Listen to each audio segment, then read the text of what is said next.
Okay, good afternoon, everybody, ladies and gentlemen.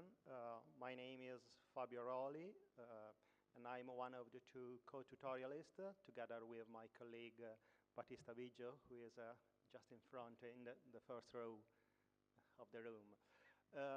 Today, the tutorial that we are going to give is about adversarial pattern recognition, and the related field of adversarial learning that of course is very related to pattern recognition in adversarial environment. So let me start mentioning this paper that probably you have read or not, but it's not so important. It's a paper, as you can see, about recognition of faces of celebrities, famous singers, famous actors, using a deep neural network. So this is the task, and the paper that has been published about 2 years ago on the British Machine Vision Conference reported some results about the recognition accuracy of a very deep neural network trained to recognize face images of a good number of celebrities. You see the number 2,622 celebrities. And the authors reported, quite a good accuracy. It's not the only paper dealing with recognition of celebrities. That is a quite popular topic. So this is just one example of this kind of task. You can find on the web, of course, and archive many other papers. In a few slides now, of course, I say you why I'm mentioning this paper during the introduction. Recognizing celebrities, as I told, is a funny task. Sometimes it's a funny game. Not only recognizing celebrities, but also impersonating celebrities.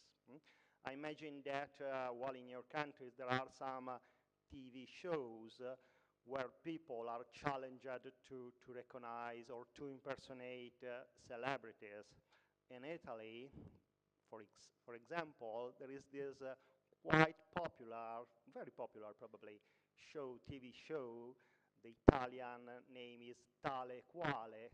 That means in English we can translate as, just the same, exactly the same. And in this Italian TV show, the challenge for participants is trying to impersonate famous singers at the best. And the best impersonation, of course, is the winner. Why I'm mentioning these at the beginning of our tutorial?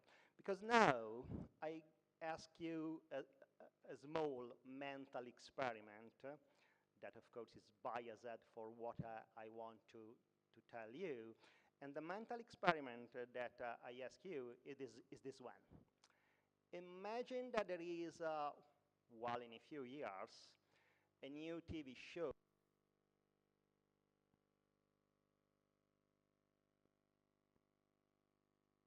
There is a problem. Okay, it's again on. There is a new TV show called The Deep Impersonator.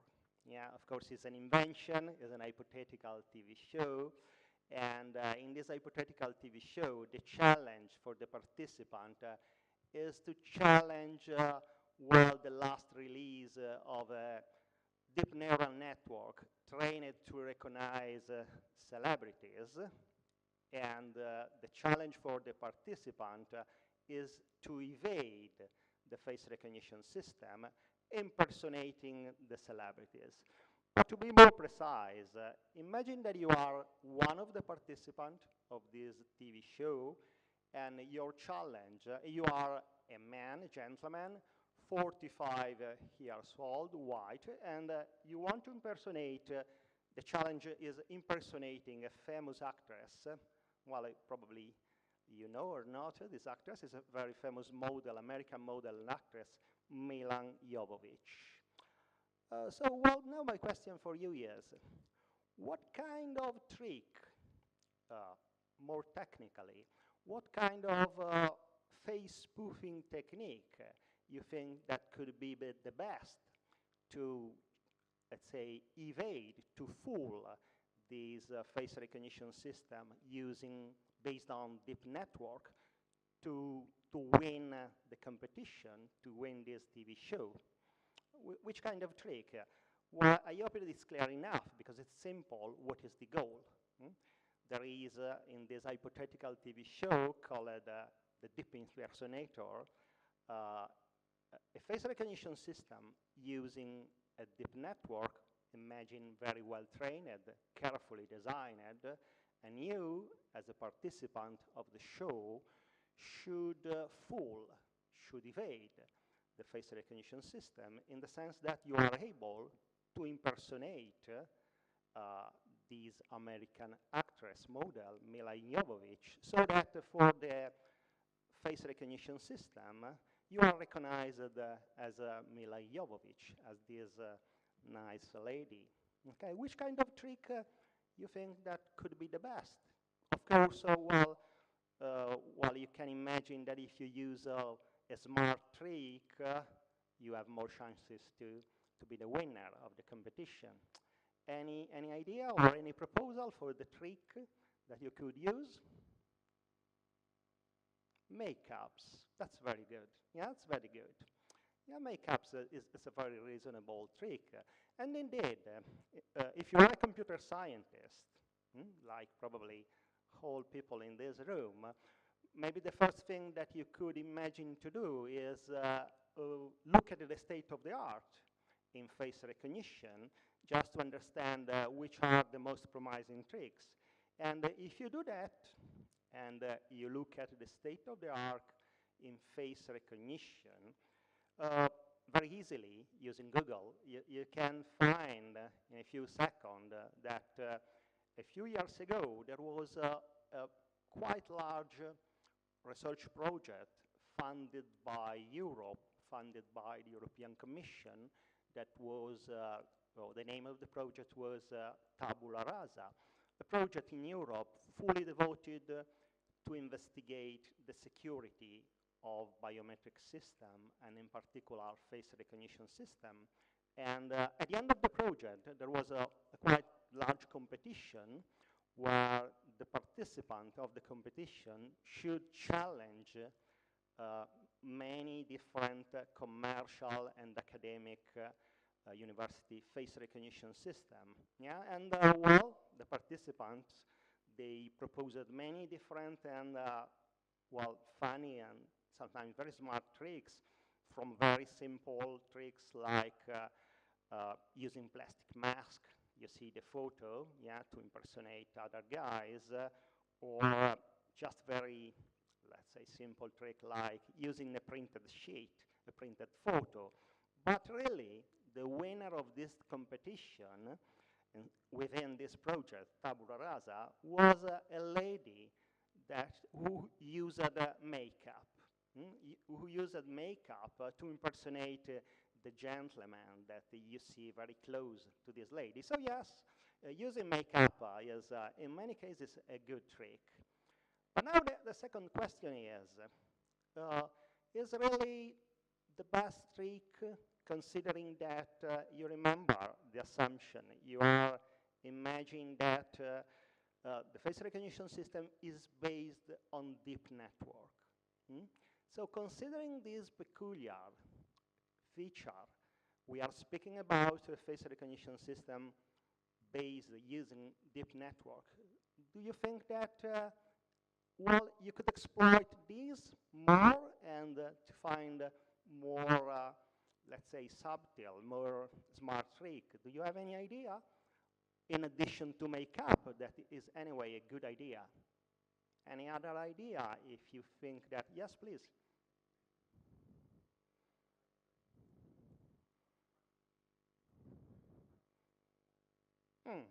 That's good.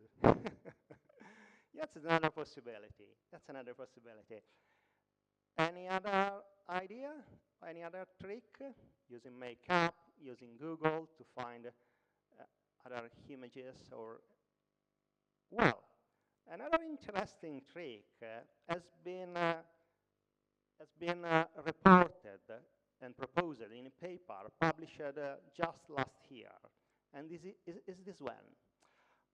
Last year at a security conference, so not a conference focused on computer vision of machine learning, but at a conference, ACM conference on computer communication and security, a few people proposed an algorithm that is able to provide as output which should be the colors of a special, particular kind of eyeglasses that if you wear these eyeglasses, the face recognition system based on deep nets recognize you, and if you are a gentleman like in the picture, as Milan Jovovich. So you see, well, it's enough or looks enough if you look at the result reported in this paper that to evade, to fool a face recognition system using a deep network, you don't need any special makeup, but it's enough this particular kind of eyeglasses. Well, and of course, you cannot use any pair of eyeglasses, but the particular patterns of color of that eyeglasses is the output of a spatial optimization algorithm that is able to find the patterns of colors for the eyeglasses so that that is enough to evade, to change completely the recognition output of the deep neural network. Why I'm telling you that? Because, well, one of the results that we hope with my colleague to provide you at the end of this tutorial is to explain you exactly which kind of algorithm is able to provide these results so that in the end you are really able to fabricate a real, because, well, in this case, the eyeglasses that you see in the picture that the gentleman is wearing are, well, real eyeglasses. They fabricated these eyeglasses, and they, using these eyeglasses, they showed and they reported experiment that if this image is collected by a video camera and is provided to a deep face recognition system, the recognition result is you are Mila Jovovich. That is, can appear quite impressive as a result. And at the end of this tutorial, we will give you the detail of the algorithm, not only this one, but also other algorithms.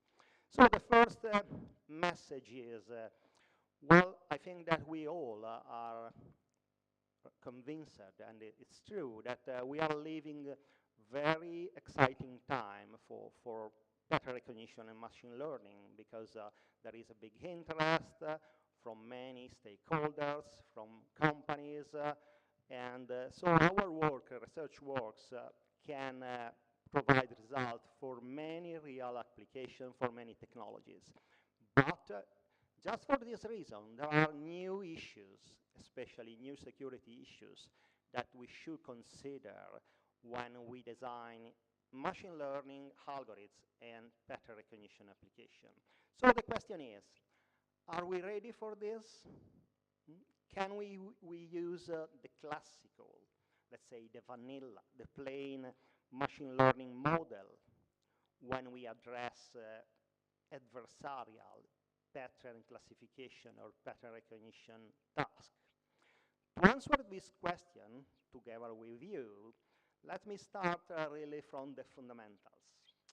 And so let me consider this slide that is a clear picture of the classical pattern classification model, the statistical model. You see the main elements of the architecture. I'm sure that you know all the detail very well. You have a data source, and then usually to simplify the task, you extract a set of features, a set of attributes to characterize the data that you want to recognize. Usually any modern pattern classification, pattern recognition system is equipped with learning capability to model the data distribution, and so on and so far. But, well, I suppose that you know very well all this stuff, so I want to focus your attention on, well, you see, two assumptions that usually we do and we take for granted when we implement, we design pattern classification system. The first is that we assume, and it's true for the most of cases, that the source of data is given. That means that it does not depend on the classifier, and it does not depend on the machine learning algorithm. Usually it's the opposite. You design the pattern classifier so that you model the data source. Of course, the data source can be non-stationary, but is given. Is non-stationary, but it's given. And the second assumption, and I want to bring your attention on the second assumption that is usually common, and it's true, is the noise affecting data is stochastic, is the reason why we use probabilistic modeling for machine learning and pattern recognition. So now the question is, can this model, that is the traditional model, used under attack? Under attack, I mean when you have an adversarial situation, when your problem, your classification recognition problem, have some adversarial features, some adversarial aspects.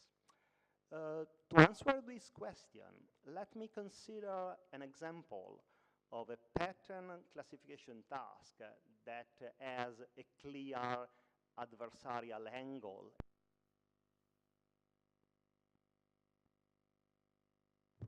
Okay, a clear adversarial nature. And the problem is spam filtering.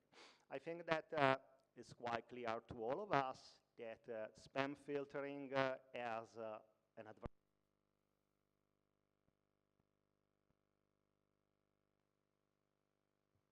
Okay, sorry, but sometimes I was to switch on and to switch off and on the microphone. Why?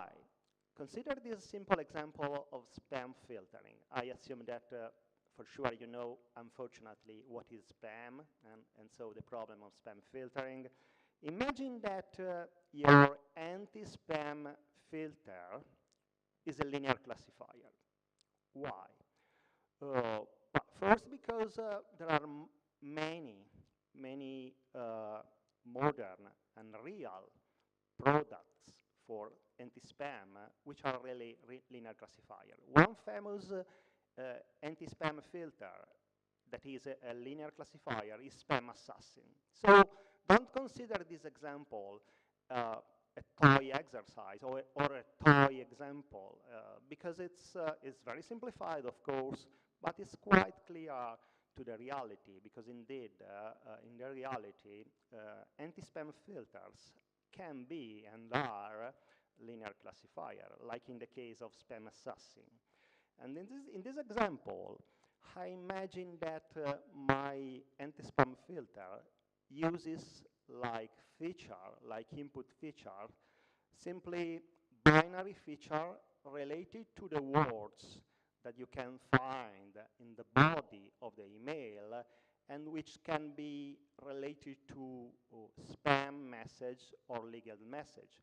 Well, I mean, for instance, you could imagine that the two keywords, buy and Viagra, are two features that you use to characterize spam emails because are related to a spam message, someone who wants to sell you this product, this product. And so it is inviting you to buy a product. And so when you find in the body of the email the keyword buy and the keyword or Viagra, your binary feature related is equal to 1 or 0. So you are speaking on a binary feature, first thing. Second thing, in this example, we are considering that for each feature, for each keyword, in this case, like buy a Viagra, there is a weight related to the importance of the feature. You see, for the feature, for the keyword buy, the weight is equal to 1, and for the other feature, Viagra, is equal to 5. So the operation of your linear classifier, of your anti-spam filter, is very simple. If the email is the email that you see, and the body of the email contains simply the text "by Viagra," of course, in this simple example, you see that your linear classifier is able to recognize correctly the email, the message, as a spam message. If you consider this problem within an hypothetical feature space, the situation is very simple. Your anti-spam classifier is simply a linear discrimination function, a linear decision boundary, and everything is very clear, it's very simple. You can imagine that you learn the weights of this anti-spam filter, of this linear classifier, using many algorithms well known, like the perceptor algorithm, that, by the way, it's really the real case for the spam assassin anti-spam filter. But now we should consider that there is a clear adversarial nature for spam filtering. It's not a traditional, it's not a problem, classification problem like optical character recognition, because there is an adversarial nature. What does it mean that there is an adversarial nature? That spam messages are designed at the end of the day by human beings, the so-called spammers, that want to sell you something, or they want to do other, let's say, malicious things. And so these guys, these, let's say, bad guys, the spammers, who send you the spam messages, they invent a lot of tricks to evade anti-spam classifier. A very common trick, very well known, it can be considered, let's say, a classical trick used by spammers, is adding good words to the email. Why?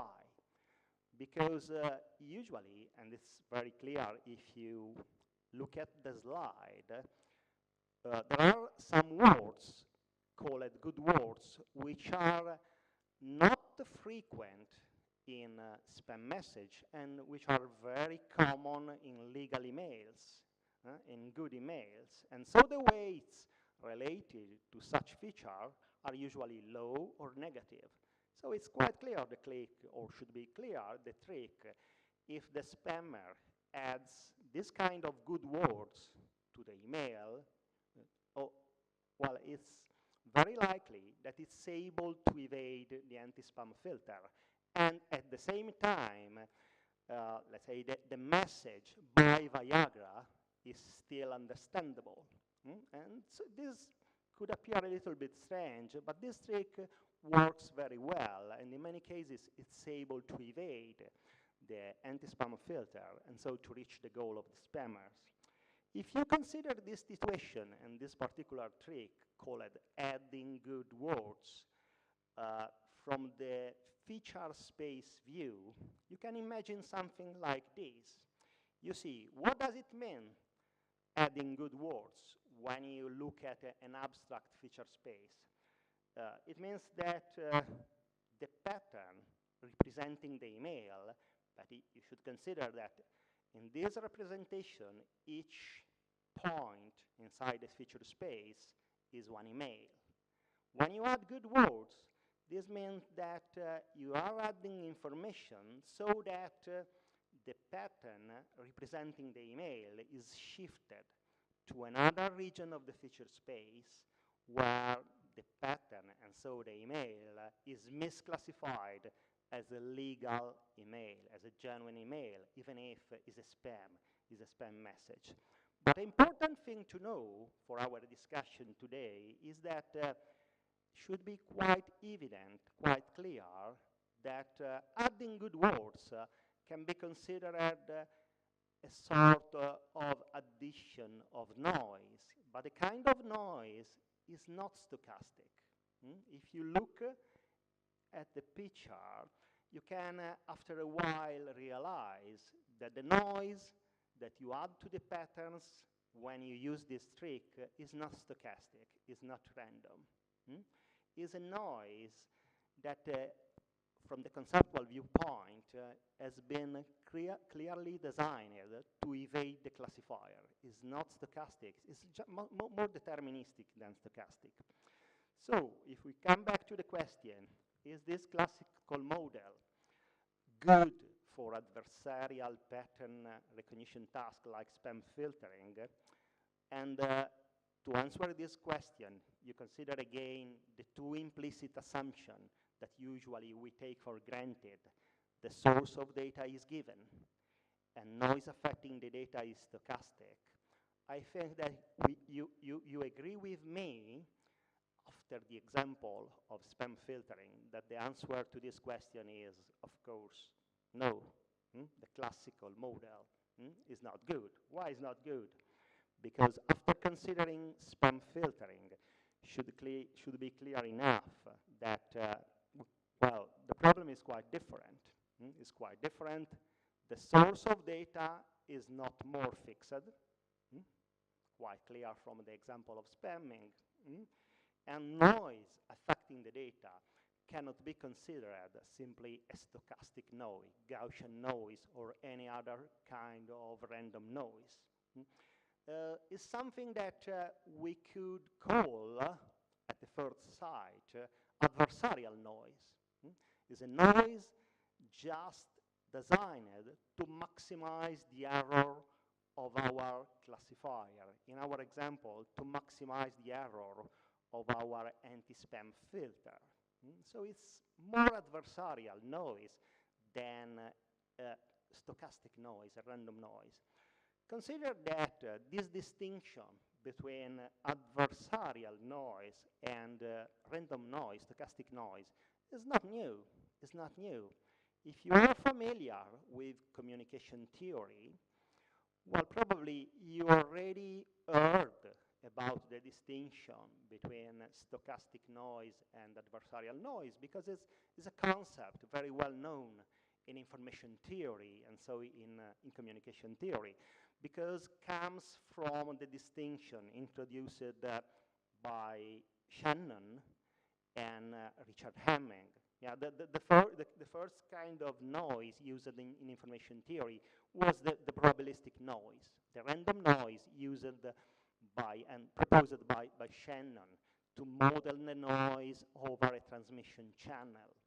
But after a few years, Richard Hamming proposed a different kind of noise that he called adversarial noise, that is very close to the kind of noise that sometimes we consider for adversarial learning and adversarial pattern recognition, because it's a sort of non-random worst-case noise. Worst case because it's a noise just designed to maximize the error of a device, in our case of our learning algorithm, of our pattern classifier, given some constraint, in terms of how much noise the adversary can add. And this is a concept that we'll explain clearly during this tutorial. So having said that, should be quite, it's quite easy to see that using the classical machine learning and pattern recognition algorithm for adversarial task is not a good idea. It's not a good idea because not because classical algorithms are not good, but because they have been designed for other kind of task where the noise is random and not adversarial noise, where the source of data is fixed and is not changing to maximize the error of our system. So, well, we need something more, and we need something different to address adversarial tasks. So now the question is, how should we design pattern classifier for adversarial tasks, like spam filtering, for tasks where we clearly have an adversary, sometimes in the most of cases, a human being, who is trying to evade our system to maximize, to increase the error of our system. Well, the first message to answer this question is we should make our learning system adversary aware.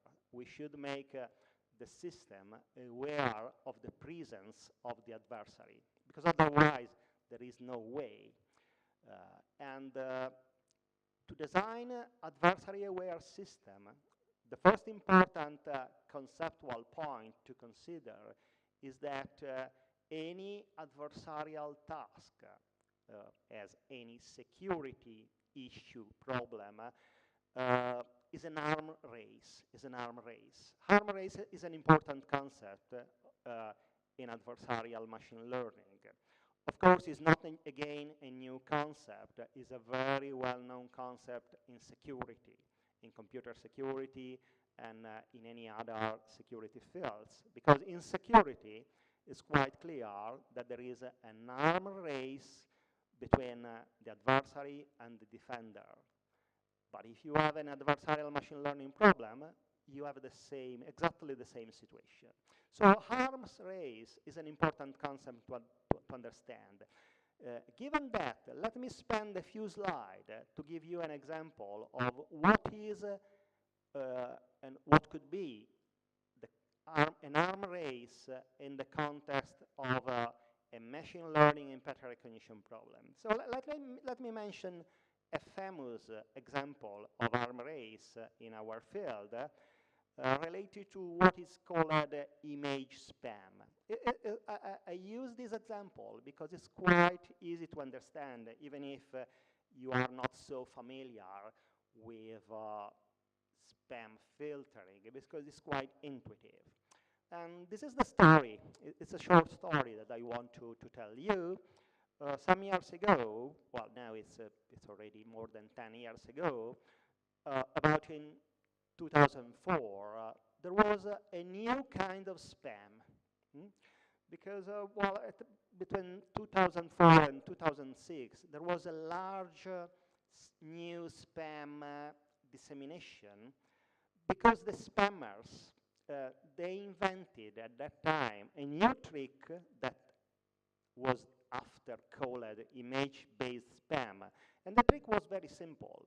And that time, the anti-spam filters, usually, they didn't inspect, they didn't analyze the attachments of the emails. And so, well, what the spammers at that time realized that was very simple to fool, to evade anti-spam filters, simply embedding their spam messages inside images sent as attachments. Why? Because at that time, the filters, they didn't analyze the attachment, especially images attached to the email. And so, well, of course, the job was done easily, the job of evading anti-spam. Well, in my laboratory, at that time, we were interested in spam filtering, and we also had a good tradition in computer vision. And so we proposed a countermeasure against these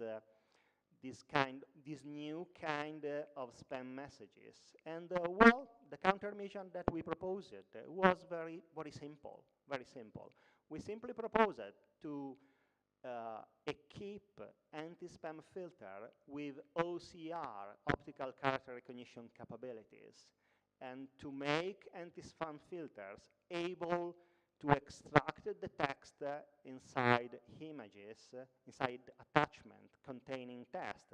And so, well, we was able to develop a new kind of anti-spam filter who was much more effective against this kind of spam. And after publishing a paper, we also developed a plugin for the spam assassin anti-spam filter, and so making this tool able to filter also this new kind of spam called image-based spam. But then the interesting part of the story is what happened immediately after that we deployed this new plugin. After a while, we realized that the spammers, invented a new trick in response to this new tool. And the trick was this. You see, it's quite easy to understand.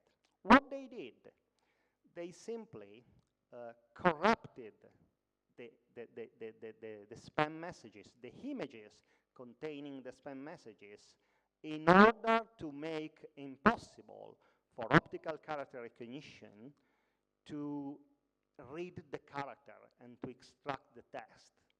But at the same time, making more or less the text understandable for human beings. So this is a clear example of arm race, in the sense that when you, as a defender, invent a new defense mechanism, usually immediately, if there is, of course, an incentive to do that for the adversary invents a new trick to evade the countermeasure that you invented. By the way, in this case, the spammers, they were quite smart, because to invent this trick, they exploited what was proposed for a very different hand, for a very different hand. Well, I imagine that if you look for a while to this image, you can guess where you already seen this kind of images. It's a different context. Any idea? Do you remember when sometimes you want to access to websites, and the website, before giving you the access, ask you something, or ask you to prove something about your ability? CAPTCHA, exactly, CAPTCHA. What is the rationale behind CAPTCHA? The rationale behind CAPTCHA is that you have to prove that you are a human being, and you are not a bot, you are not a software algorithm. And so, well, the rationale behind CAPTCHA is that they exploit the matter of fact that reading distorted, camouflaged characters it's possible for human beings, but it's very difficult for software algorithms. By the way, in this case, the spammer used for the opposite aim exactly the same rationale that is behind CAPTCHA. With my laboratory, we reacted and we proposed another version of the plugin that was aimed to analyze the background of images, and in order to understand when the background has a strange texture, it's too strange to be a legal email. And so we developed another countermeasure. But well, I stop the story here now, because I hope that now it's more clear what is the arm race within the context of machine learning and pattern recognition. If you are interested, you can find the whole story about image-based spam on Wikipedia. So, after having explained the concept of arrays, now let me put on the table another question. How can we design adversary-aware machine learning system? Because now I hope that you agree with me that we need to make our algorithms aware of the presence of the adversary, because it's important. Otherwise, we risk that our algorithm is not able to take into account the arm race between the adversary and the machine learning system. Well, if you look at the state of the art of this field, at the end of this tutorial, I will tell you something more about the story of this field, adversarial machine learning. But it's a recent field. The first paper has been published in 2004. It's also quite recent. But if you look at the state of the art, you can answer to this question: how can we design good systems for adversarial tasks? You can summarize the state of the art to answer to this question with these rules that I like to call the 3 golden rules to design adversarial machine learning system. The first is you should know your adversary. The second is you should be proactive in the design of your system. And the third is you should design countermeasures against the possible attacks. So now let me, these three rules summarize what you should do if you are a designer of a machine learning system for adversarial applications. So let me say something about these three rules, and then in the rest of the tutorial, we will go into the technical details with my colleague, Battista. So the first rule is know your adversary. Again, is something that can appear new in the field of computer vision, machine learning, but is a very well-known classical rule in any security field. If you don't know your adversary, you have no way, no hope in any security problem. So it's something that you have to do. But what does it mean, know your adversary? It means that you must build a model of your adversary. That more precisely means that you should do some assumptions about your adversary. You cannot pretend to defend your system if you don't do some assumption about what the adversary in front of you can do and which are the capabilities of your adversary. So the first thing is to create a model of your adversary. And if you look at the state of the art of this field of adversarial machine learning, there are three main features that you should consider to create a model of the adversary that you suppose is your opponent, is against you, is in front of you. The first is to define what is the goal of the adversary. The second is what the adversary knows about your system, your machine learning system, that is the adversary knowledge. And the third is what the adversary can do against your system, what is the adversary capability. Let me say something about the goal. How can you characterize the goal of your adversary? Well, it's not difficult because first thing, the most of adversarial learning problems are two-class problems. Well, in this tutorial, we will see some cases of multiple classes adversarial problem, but in the most of cases it's a two-class. There are legal, good patterns and malicious bad patterns. Imagine spam filtering is a two-class problem. And if you consider this scenario a two-class problem, it's quite easy to understand the adversary goal. If you imagine a two-class problem, it's easy to see that there are two kinds of errors that you can have. One is missed alarm, when the system is not able to detect a malicious pattern, in some cases an attack pattern, and the other error is false alarm. When you raise an alarm, even if the input to your machine learning system is a good input, is a legal input. So if you consider this, it becomes immediately clear that the adversary goal can be to maximize false alarm rates or to maximize the miss alarm rate.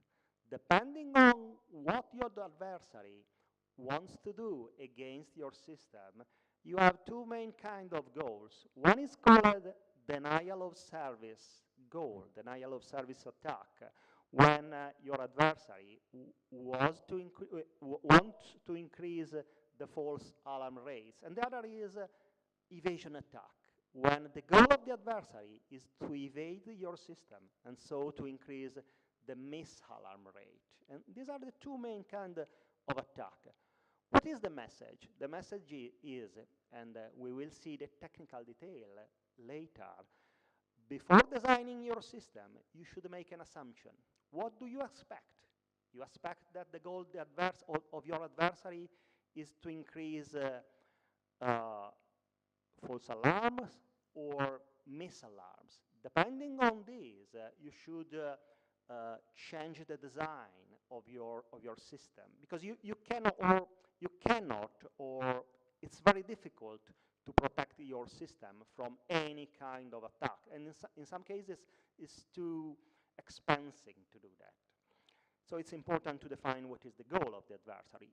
I mean, to make an assumption, because you have to make assumptions. The other important feature, angle to consider to model your adversary is to understand what is the knowledge of the adversary. What can you expect that the adversary knows about your system?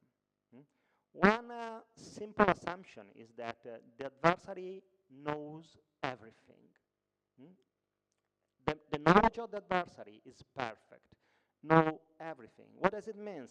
The adversary knows the training data that you used to train your learning algorithm.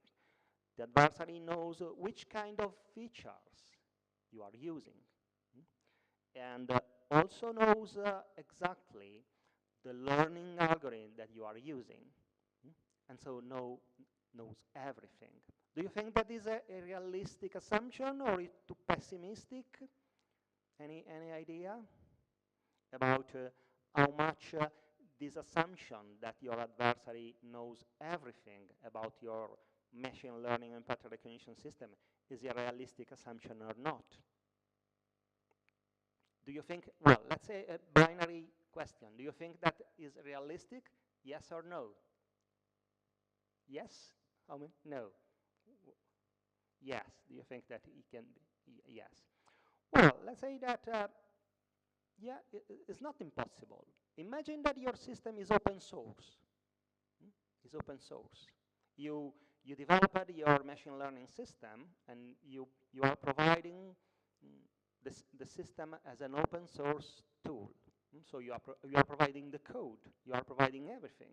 In this case, the adversary, well, knows everything. Can use your system, can do experiments, and can assess the performance, and so on. So in some cases, yes, the adversary can knows everything, and so you should consider these. In other cases, can be a too pessimistic assumption, because in other cases, the knowledge of the adversary can be limited. For example, if you are sure that while it's very difficult that the adversary can get the access to the training data that you used, you can assume that the knowledge is limited. And so you can leverage on this assumption. And so you can assume that you don't have to protect your system against this kind of knowledge, because the adversary probably is not likely to know the training data. Behind this reasoning, there is a famous principle, very well known in security, that is the Kirk of Principle, that states an important thing that is also very important in machine learning and pattern recognition when you deal with adversarial tasks. That is that when you design a system for a security task, you should not rely too much on the assumption that there are many things, many information that for sure the adversary cannot know. So, well, someone say that it's not a good thing to rely on the assumption that you can get security by obscurity.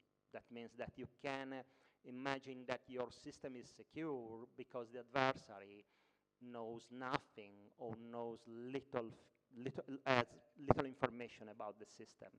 What is much better is what is written in the last sentence of this slide. The best thing that you have to do is to try to assess the robustness of your system, the robustness of your machine learning system, under different assumptions about the adversary knowledge. This is the best thing, and in the tutorial later we will show what this means in practical terms, how you should assess the performance of your learning system under different levels of knowledge of the adversary. Of course, we are speaking of different levels that you can assume.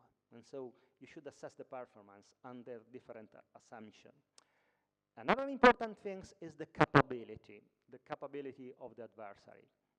What is the capability? What the adversary can do.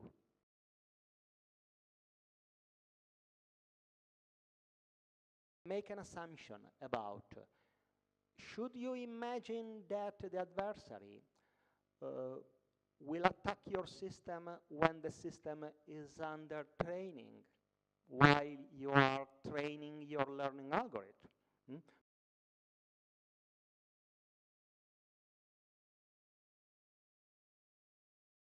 To inject as inputs to your system some bad data with wrong labels, so that while the learning phase of your system is misleaded, or you imagine that the adversary will be attacking your system at the test time during the operation. This is another thing that you should make an assumption, and you should make an assumption about what is more likely, if it's more likely an attack at training time or the test time. The attack at training time is also called poisoning, and it's becoming an important and a serious issue for many systems using machine learning, able to do some kind of incremental learning. Because if your system is able to do incremental learning, and the task that your system is addressing is a security task, you could imagine that someone, the adversary, could try to use the learning stage of your system to mislead the system. Suppose that the adversary is able to provide, during the learning phase, some bad data. I mean, some data with wrong labels, wrong classification labels. This is not just a poisoning attacks during the training time. It's not just a completely hypothetical attack. I don't know if you heard a few years ago about this strange case that happened to the Microsoft chatbot TIE. Well, for a short period of time, Microsoft make available over the internet a chatbot, and Microsoft claimed at the time that while this chatbot was using artificial intelligence and was able to learn by chatting with people while on Twitter. But well, the strange story, in some sense the funny story, is that at a given time, Microsoft was obliged to switch off this chatbot because they realized that, well, this chatbot was starting to use a very offensive, style of talking. And why? Because, well, the hypothesis, and it's quite close to the reality, is that some young guys, they understood more or less which kind of learning mechanism this chatbot was using, and so they started to do conversations with this chatbox using offensive sentences, using offensive words. And after a while, the chatbot was poisoned during the training time and started to use very offensive words. And so Microsoft was obliged to switch off the chatbot. Well, this is in some sense probably example of poisoning attack in the wild, in the real environment. Adversary capability is another important thing. What the adversary can do, of course, well, can attack the system at test time. Another important thing is what the adversary can do to manipulate the patterns that become the input patterns to your system. Well, the first important message is that likely the adversary is not omnipotent. For all the real adversarial problems, tasks there are some limitations that any adversary has due to the fact that while the adversary cannot do everything to manipulate the patterns. If the adversary can do everything, there is no chance, there is no way. You cannot protect the system. But likely, the adversary has some limitation. For instance, usually the adversary has clear limitation on the amount of manipulation that the adversary can do on your data. For instance, there is for poisoning attacks, for attacks during the training time, there is a limited number of samples that the adversary can changing the classification label, and to provide the system as training patterns. During the test time, again, for the most, I believe, the practical security problem, there is a maximum amount of modification that any adversary can do to manipulate the patterns, the input data to your machine learning system. Oh, okay. To evade the system. Look at that. I don't know what's happening. Sorry, but it is out of my control.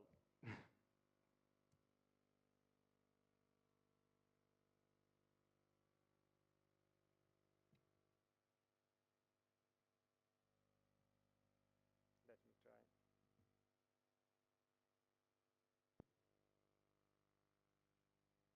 Apparently, I don't know if there is someone in the room that is the assistant. Yeah, you? Okay, thank you very much. Because it depends on the control room, on the projector, and I can do nothing.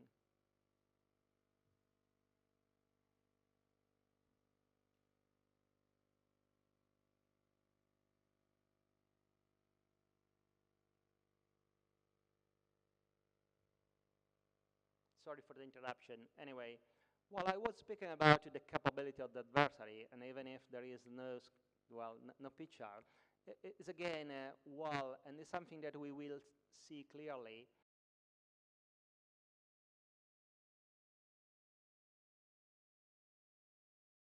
Some limitation for the adversary to manipulate the patterns. It's quite clear for a problem like spam filtering, but it's also quite clear for many other adversarial tasks. And this is the good part of the story. And is in some sense represented well by the picture that you see on the right bottom part of the slide. Okay. Yeah, sorry.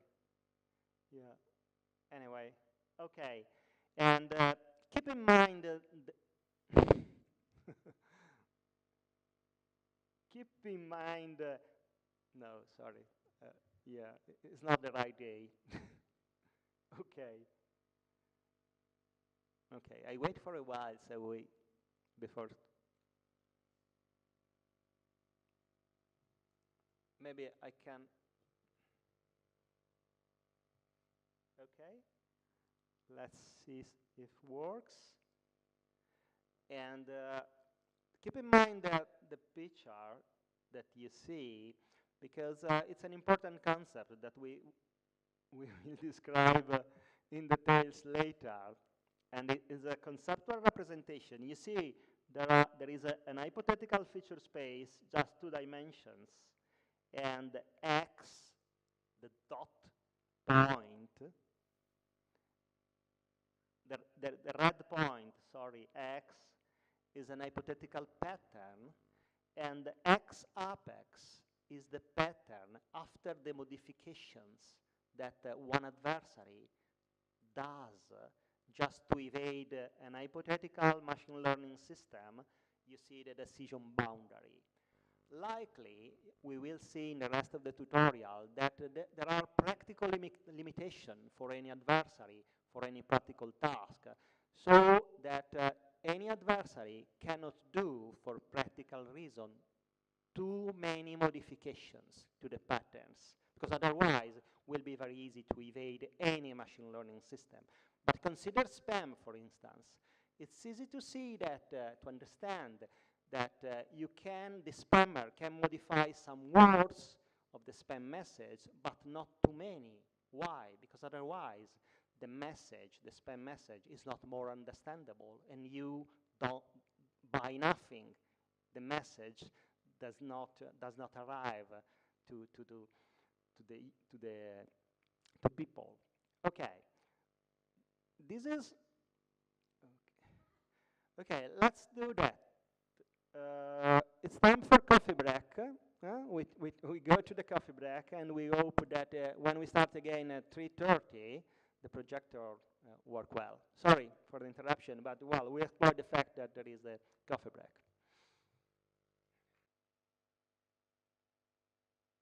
Okay, we start again. Well, the last things that I want to tell you was about the capability of the adversary. That is the last concept that I want to introduce you for the modeling of the adversary. So what the adversary can do. And usually for practical adversarial problem, what can do is a matter of the constraints that the adversary has. In particular, in terms of the modifications that the adversary can do to the patterns, which are the inputs to your system, to your pattern recognition system. You see that, keep in mind that picture, because it's an abstract representation that we will use later in other parts of the tutorial. It's a representation of the modification that an adversary, a given adversary, can do to the data, the pattern X modified to a pattern X apex in order to evade a given pattern classifier represented as a decision boundary.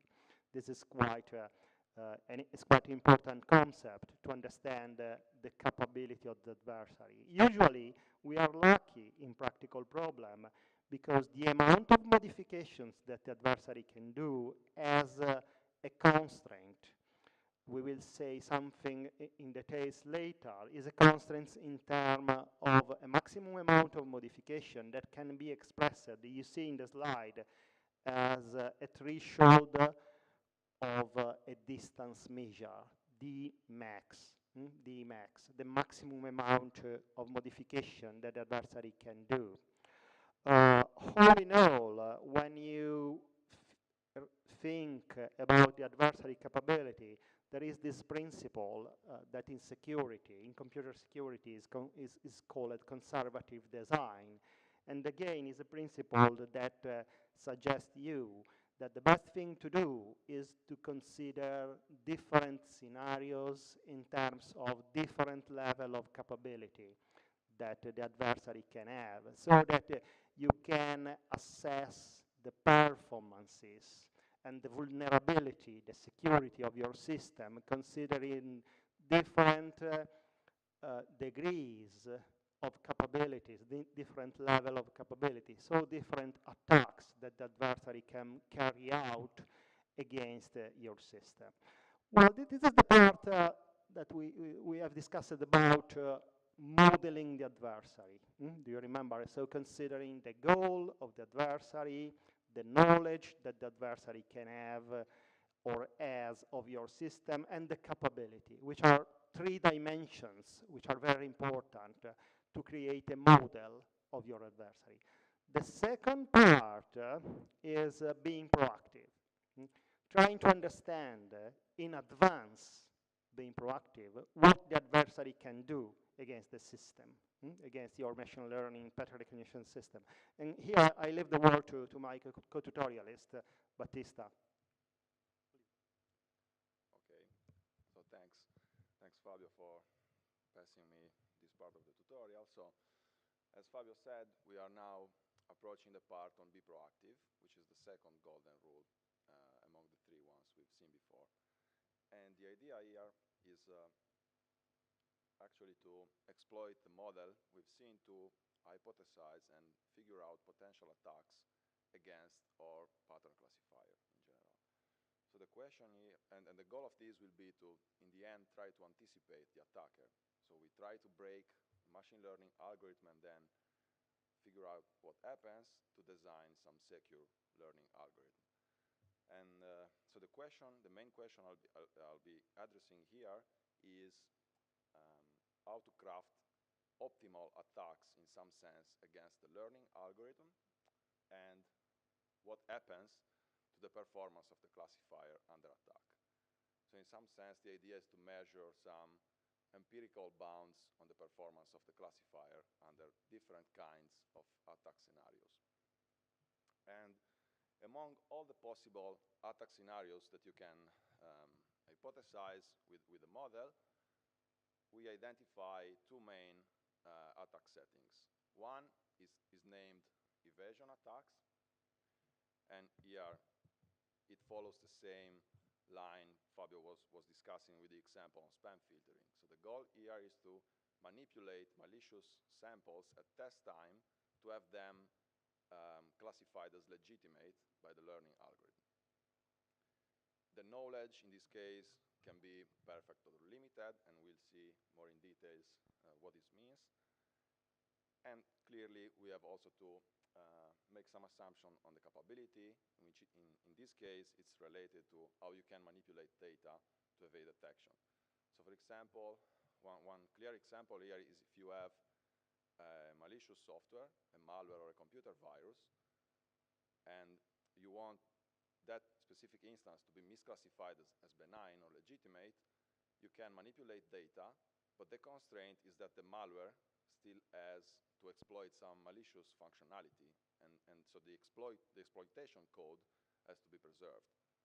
So the attacker cannot do any kind of modifications in the code. He is constrained in this sense.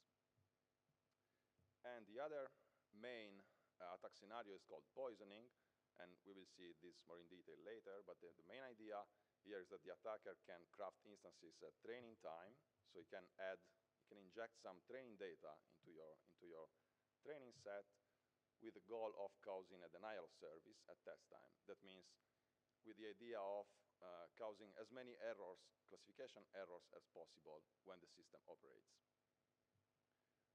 So let's start with the evasion attack setting. And here, we've already seen in the first part of the tutorial, which is the underlying idea behind evading linear classifier. In this case, it's quite easy because there is a clear relationship between the features that you have and the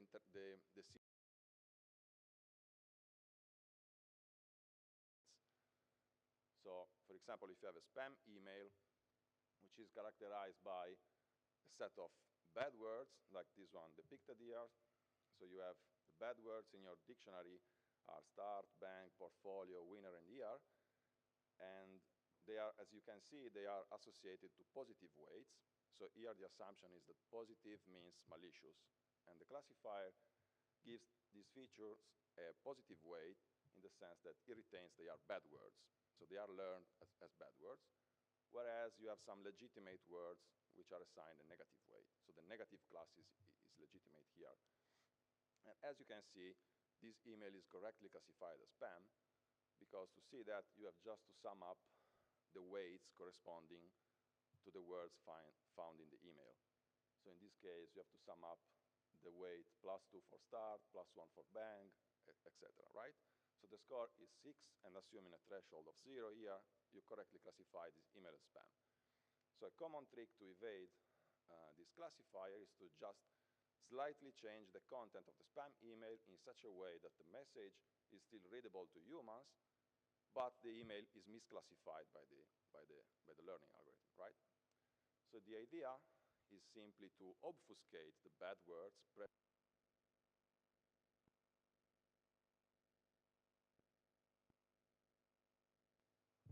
Okay.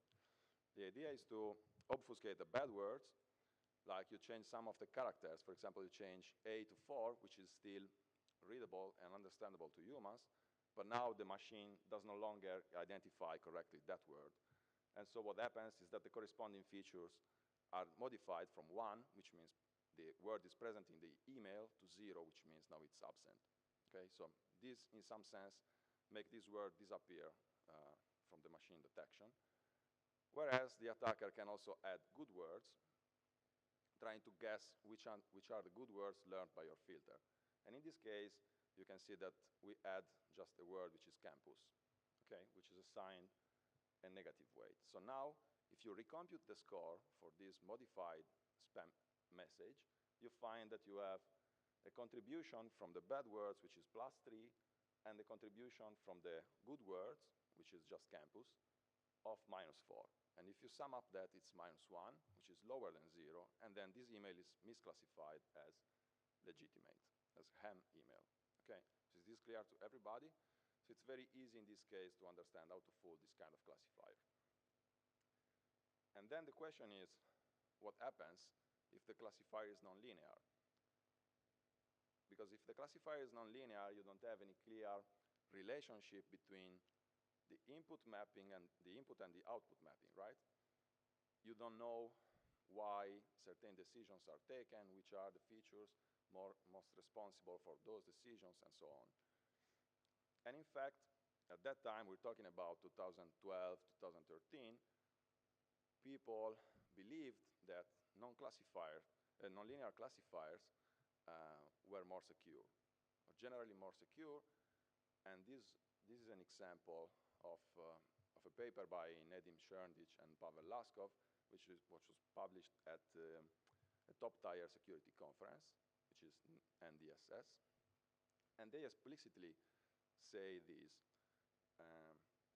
The most aggressive evasion strategy we could conceive was successful for only a tiny fraction of malicious examples. So this was done in the context of PDF malware detection, so the detection of computer viruses embedded in PDF files. And they just say, our attack, the best one we could think of, was just effective for a tiny percentage of samples when it was targeting a nonlinear classifier, which in this case was an SVM with the Gaussian kernel, with the RBF kernel. And they motivate this idea by saying the problem is that it's very difficult to invert this kind of nonlinear transformation that you have from input to outputs in nonlinear classifiers. So that was the main claim they made. And they also said that the same attack staged against linear classifiers had kind of 50% success rate. So the robustness of the RBF SVM, so the SVM with the Gaussian kernel, must be root in its nonlinear transformation. So this was the main claim of the paper. So since it's very difficult to understand what this classifier is doing, we think it's more secure than linear classifiers. So now, what do you think? Is this right to some extent? Is not right? Are nonlinear classifiers more secure than linear ones? Any ideas? Is different? Yes. Yeah. Anybody else? So who assumes nonlinear classifiers are better than linear ones in terms of security against evasion attacks? Please raise your hand if you believe they are more secure. You have 1, 2, 3. Okay, that's reasonable. And then when I read this, I called the authors because I knew them because I was in internship at the same university in Germany for a year, or 1 year before this. And I called them and I said, hey, what if we just try to cast this problem as an optimization problem? So what the attacker is aiming to do here is to evade detection. So every classifier, more or less, gives an output score to a sample, which represents, in some sense, the confidence of classification. You can think of that as the posterior probability for a given class, right?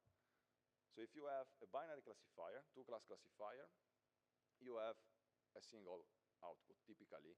And in this case, without loss of generality, you can assume that the more positive the output is, the more the point, the data sample is retained malicious, okay? So and this score is denoted with G, so G is the discriminant function in this slide. And the idea was, okay, the attacker wants to evade detection, which means he wants to minimize the classifier score, because I want my spam email or my malware sample to be misclassified as legitimate, and therefore I want to cross the boundary towards a negative score. Is this clear to everybody? Okay. So we just say I want to minimize the output of my classifier, which means maximizing the probability of evasion in some sense. And of course, I have some constraints in terms of the manipulations that I can make on the sample. And this was what Fabio's been discussing before. So for example, in spam, you can set a limit on the number of words which you can modify. In malware, you can have a limit on the kind of instructions you can change in the code and things like that. So generally, you have a constrained optimization problem, and the goal is to minimize this function. The knowledge, in this case, is perfect, because we started from the easiest case, where let's say the attacker knows everything about the classifier, and let's see if he's able to invert this complex mapping to evade detection. So what happens here is that, okay, this is a nonlinear optimization problem in general, so you can use a straightforward gradient descent approach to find evasion points. And therefore, what happens is then, as soon as you try to minimize this function by following the gradient descent, you find, for example, a minima on this constraint domain. And this can be applied to any nonlinear classifier which has a differentiable function, which is the case of support vector machines, if the kernel is differentiable, and neural networks in general. And these are just two examples of how the gradient can be computed, right? Now, if you are playing with TensorFlow, you are not even required to compute these expressions, but I'm a fan of computing things analytically to some extent, so I just wrote them down. Sorry? Okay. And so these are just examples on how we can compute the gradient. And this is what happens when you play with the MNIST digits. So if you consider a binary problem of distinguishing between 3s and 7s, in this case, and now you assume 3 is in some sense the malicious class, and you want to manipulate this digit to have it misclassified as 7, you can do that by running this simple gradient descent strategy. And what happens is that few modifications to the input image, so here the features are directly the pixels of the image, and just few modifications are enough to evade detection. So you don't even have to modify the 3 to resemble a 7. You have just, in this case, to delete or add some pixels to the image. And so this is the very first adversarial example that we showed in 2013. I'm sure you know about adversarial examples now, but this is basically the same thing. So it's an evasion attack against a machine learning algorithm. So actually, nonlinear classifiers are not secure, and the simple trick you can use to evade them is just to compute the gradient of their output with respect to the inputs and modify the features accordingly. That's the main idea. But one may argue at this point, well, this was devised assuming perfect knowledge of the system, so in some sense you're cheating. What if the attacker doesn't have perfect knowledge of the system? So you don't know g of x analytically, and you don't even know the parameters of your learning algorithm, like the feature weights or the weights assigned by the SVM to the training points, whatever you like. Well, in this case, we exploited another simple idea, which was the following. So we assume that the attacker can collect some what we call surrogate data, which means you can have a copy of the data that was used to train the target classifier. So for example, if you want to craft an attack against the MNIST digit data, Even if you don't know exactly which portion has been used to train the target classifier, you can use another portion. So that's the main idea. So having this data, then you can feed the data to the system, to the target system. You can query the system and get the labels back, and you can relabel your data using feedback from the targeted system. Now, this is quite common in several application settings. For example, assume that you want to evade the Google anti-spam filter of Gmail. So you can craft your spam emails, send them to a fake account you create on Gmail, and check whether the email gets in or not. So, and then, by observing these, you can just infer the label that the classifier has assigned to these samples. And then you can create this surrogate data with new labels provided by the targeted classifier. Once you do that, guess what? You can essentially train a copy of the classifier that you're attacking, which we call surrogate classifier or substitute model, as you wish. And now what you can do is design your attack samples against your surrogate classifier, and once you have these samples, send them to the targeted classifiers, to the true classifier that you want to evade. That's the main idea behind this kind of limited knowledge attack. And this trick can also be used to attack classifiers which are non-differentiable, like decision trees or random forests. Essentially,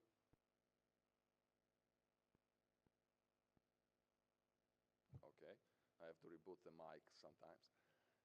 The idea is to approximate this non-differentiable classifier with something which is differentiable, like an SVM, which is nice and smooth there, on which you can run gradient descent quite easily, and then, again, send the attack sample to evade the first classifier. So in this case, you have on top a decision tree, which is approximated by an SVM below. You can craft the evasion point, which is the big green dot in the plot below, and as you can, against the SVM, and then you just send it again to see what happens in the other classifier. And as a result here, this sample is able to evade detection also by the random forest because it ends up in the blue area, which is the legitimate region. Okay? And this was a trick we exploited in 2013. Then there is, this is basically the same underlying idea which has been exploited more recently by Nicholas Papernotte and other authors in some other security conferences, where the goal was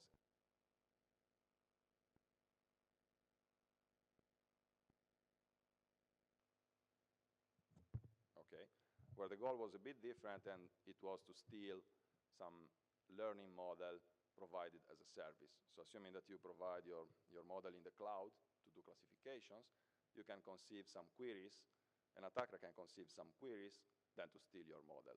But the idea is essentially this one, is the same. And we ran some experiments on malware detection in PDF files. So here, for those who are less familiar with this setting, there are some approaches that simply look at the structure of the PDF file. So normally PDF files are containers. And if you open a PDF file with a text editor, you just see something similar to what you have in the slide. You have keywords, which are highlighted with colors, and then you have objects that follow up these keywords. So for example, you may have type, page, encoding. Those are all specific keywords for denoting a specific kind of object. And some approaches just look at the occurrence of these keywords in the PDF structure to judge the file as malicious or legitimate. Okay, so the idea is just to use as features, you can use the keywords, simply keyword counts. So how many types occur, page, and so on. Here, we have to put an additional constraint on the attacker's capability, because the problem is you cannot remove objects easily from PDF files without compromising their intrusive functionality. So if you remove some of these keywords, it may happen that the exploitation code does not work anymore. And so the idea is to consider only injection of content in the PDF file. So you can instead add content, add keywords without compromising the nature of the PDF malware. Okay?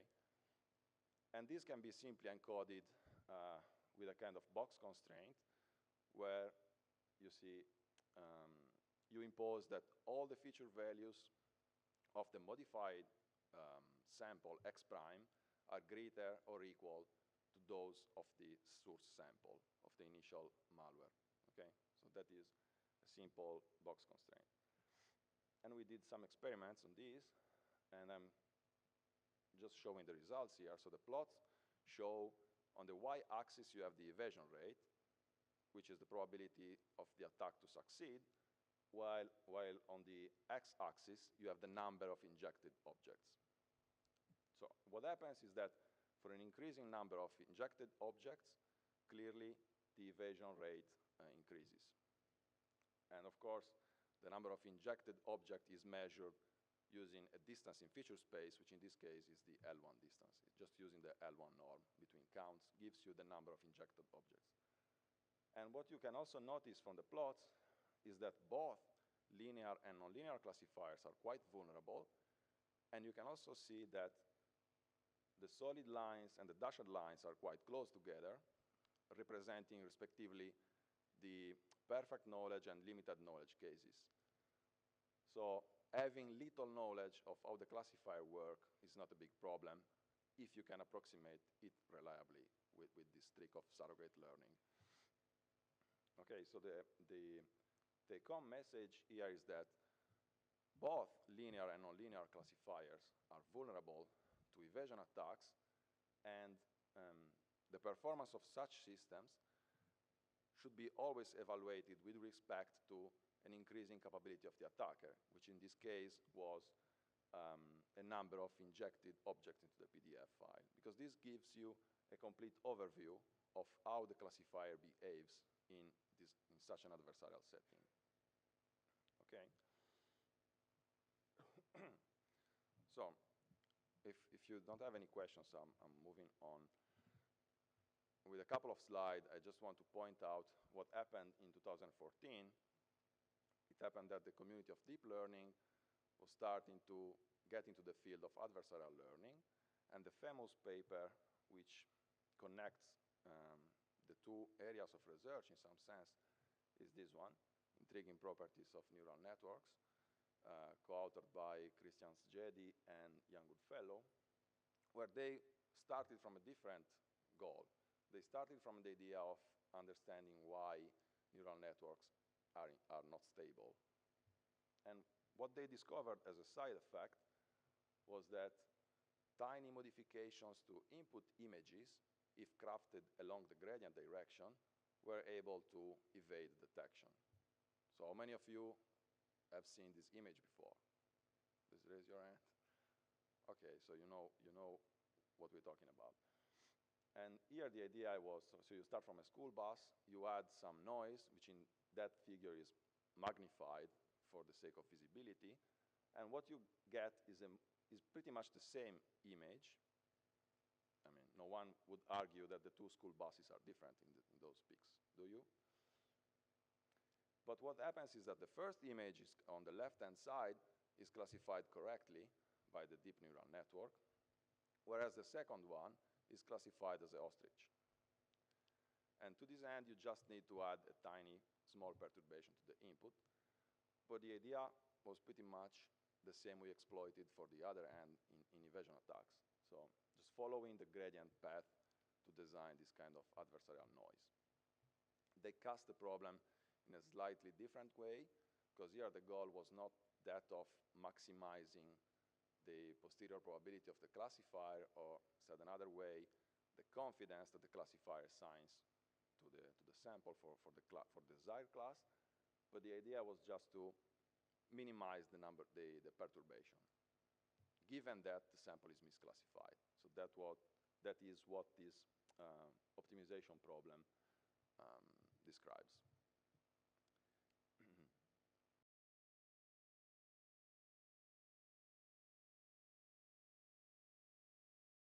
Adversarial example field of research, and so I invite you to Google for adversarial examples and see how many papers we had in the last 2 or 3 years about these topics.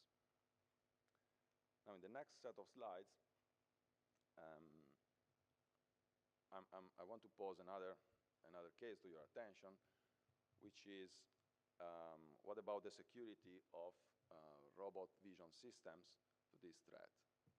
So, and for this case, we consider the popular iCub robot from the Italian Institute of Technology. Do you know this robot? Anyone? Have you seen that somehow? So this was developed in the context of the project, European project RobotCub, and it has different motors and sensors to move, hear, and see. But here we focus just on the visual system that it uses. And it is able, in particular, to recognize objects in images using visual features, using deep learning. So it extracts features, deep features from images, and it learns a classifier on top of that to discriminate several objects.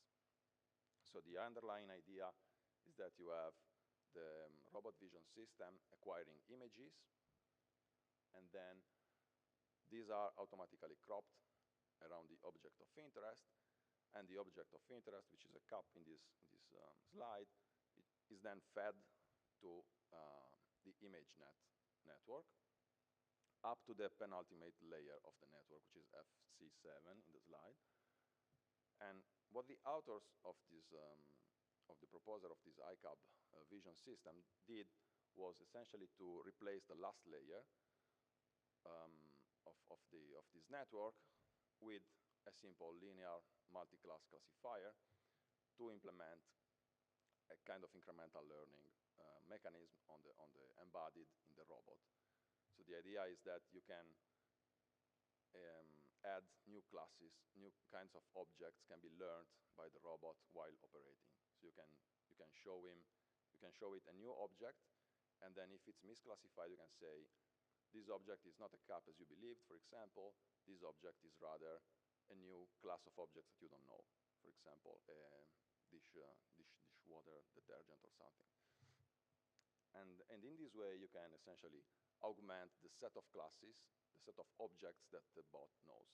So that's why they replace the last layer in this kind of architecture. This is the data set used in the experiments to show how the robot is effective in recognizing objects. And there are 7 main classes of objects, which are respectively laundry detergent, plate, dishwashing detergent, sponge, cups, soap, and sprayer. And then for each category, you have further 4 subclasses, which denote objects from the same different objects from the same category. So as you can see from the slide, it's pretty clear. So our goal here is to see how can we manipulate objects to evade detection, to fool this bot, this robot, during operation. And to this end, we cannot actually use the version of the evasion attack I've been describing before, because we've been dealing with 2 classes, right? So in this case, we have to deal with the problem of multi-class classification. And the main issue here is that you don't have a single, let's say, option for the meaning of misclassification. So when you have 2 classes and you say, I want this object to be misclassified, there's just one possibility, which it is misclassified as an object of the other class. So if it's a spam email, it can only be misclassified as a legitimate email, and vice versa. If you have multiple classes, you have to specify which kind of error you would like to achieve as an attacker. So if you have a cup, you may want the cup to be misclassified as any other object different from the cup, or you may also want to specify which class you want the cup to be assigned to. For example, I want the cup to be classified as a sprayer. Okay, so you have different possibilities, and we named that error-specific and error-generic attacks. So error-generic attack is in the case where you just want a misclassification error in any of the possible classes. You're not interested in having a specific error. Instead, in error-specific attacks, the idea is to specify also the target class. So I want this object to be misclassified as a specific instance of this other class. Okay? And now, the idea here in multi-class evasion is to try to identify which is the shortest path in some sense that you have to follow in the feature space to be misclassified as something else, and which in the other case it was just a gradient of the discriminant function, but here is something different because the class boundaries are obtained as a combination of scores or confidence outputs for different classes. In particular, if you just consider the multi-class case and a linear classifier, exactly as the ICAB setting, you have that the class boundaries among these three classes are identified as differences between the so-called competing classes, that is, the classes which exhibit the highest support for the given sample.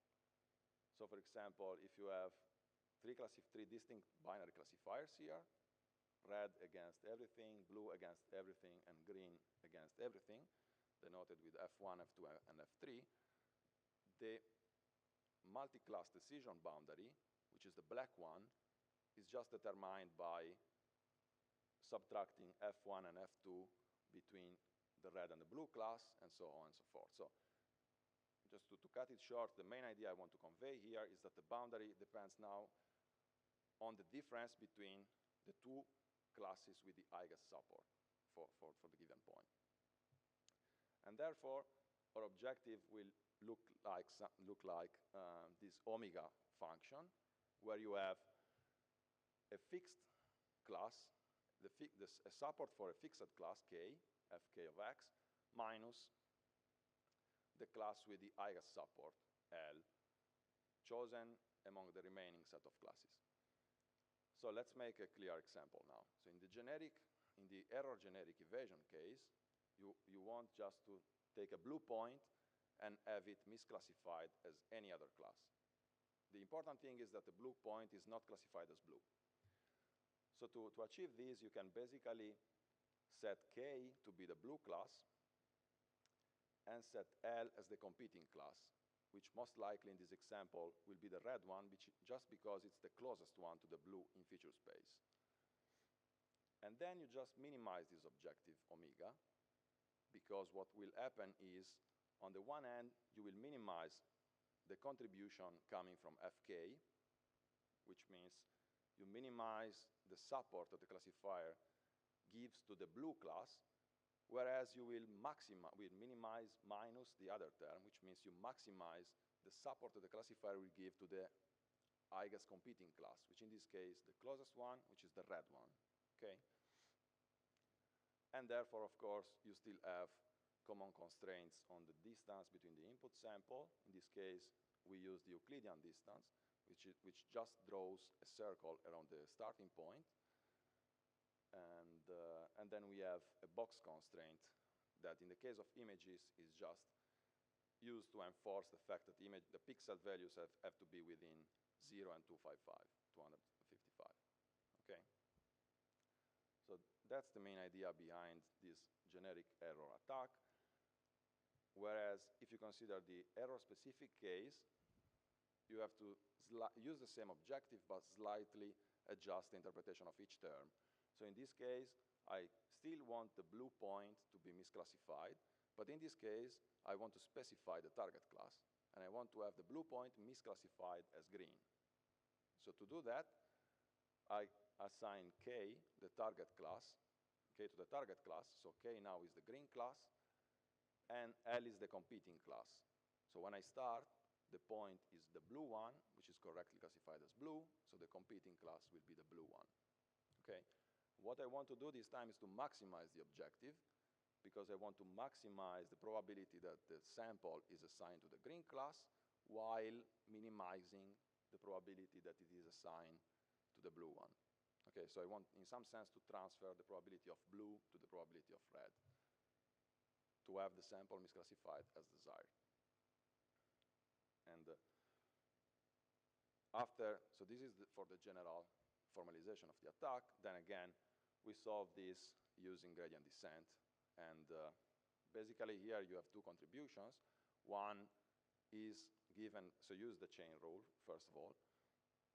And then you have to consider the derivative of the last layer, where you have this multi-class linear classifier, multiplied by the derivative of the deep feature space with respect to the input space, which is the derivative of the deep network in an end-to-end manner.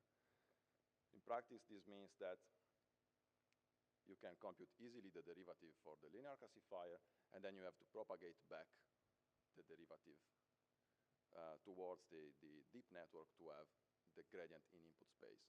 This can be easily done by automatic differentiation, which is the main strategy used by deep learning and TensorFlow, for example. So the underlying idea is just to start from x, so the point you want to compute the gradient with, and you classify this sample. So every block in the computational graph, which in this case corresponds to a deep network, computes the value of the function and its first derivative, such that when you want to compute the derivative, you start back from the last layer and you apply the chain rule backwards. It's the same principle of backpropagation overall. Okay.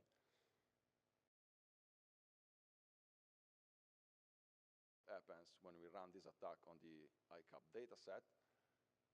And as you can see, the detergent depicted in the left plot is only slightly perturbed to be misclassified as a cup. And the maximum perturbation here in terms of the Euclidean distance between the original and the manipulated image is 290. So can you spot the modification in this image? There is just one pixel which seems to be green, right? Close to the label of the detergent. I'm not sure you can appreciate that, but it's really hard to see. Okay, that's enough to have this image misclassified as a cup. And then in this work, we also, which is going to be presented tomorrow at the Viper workshop anyway. In this work, we also show that to build real objects, actually, you should only modify pixels which belong to the object in the image. So I'm not supposed to modify background pixels, right? Otherwise, how can I create the real object to be displayed in front of the robot to have that misclassified as desired? So to this end, we basically bound the perturbation to lie on the label of the object, and in such a way you can design a sticker that can be applied to the object to fool the robot vision system. Okay. Any questions so far? Yeah.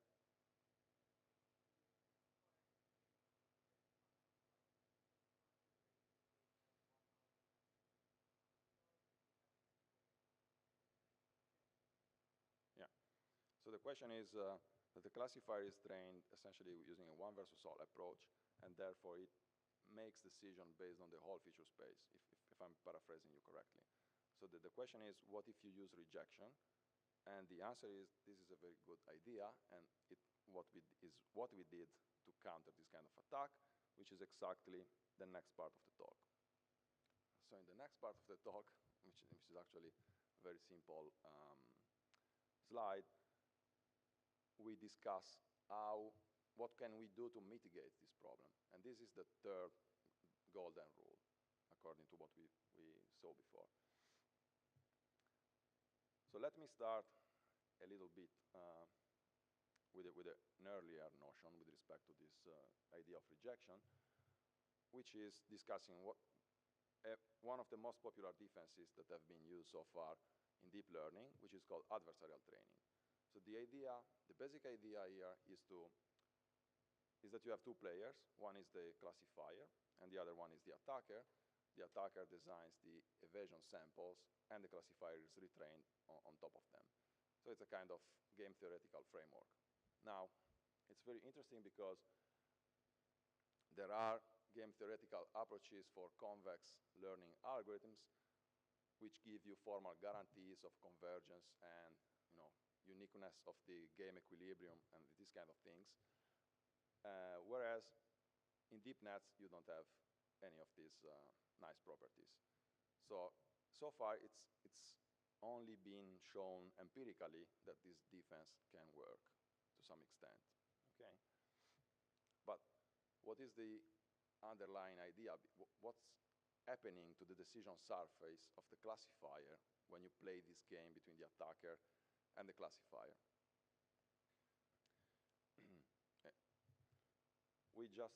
I'm trying to explain this with a simple case.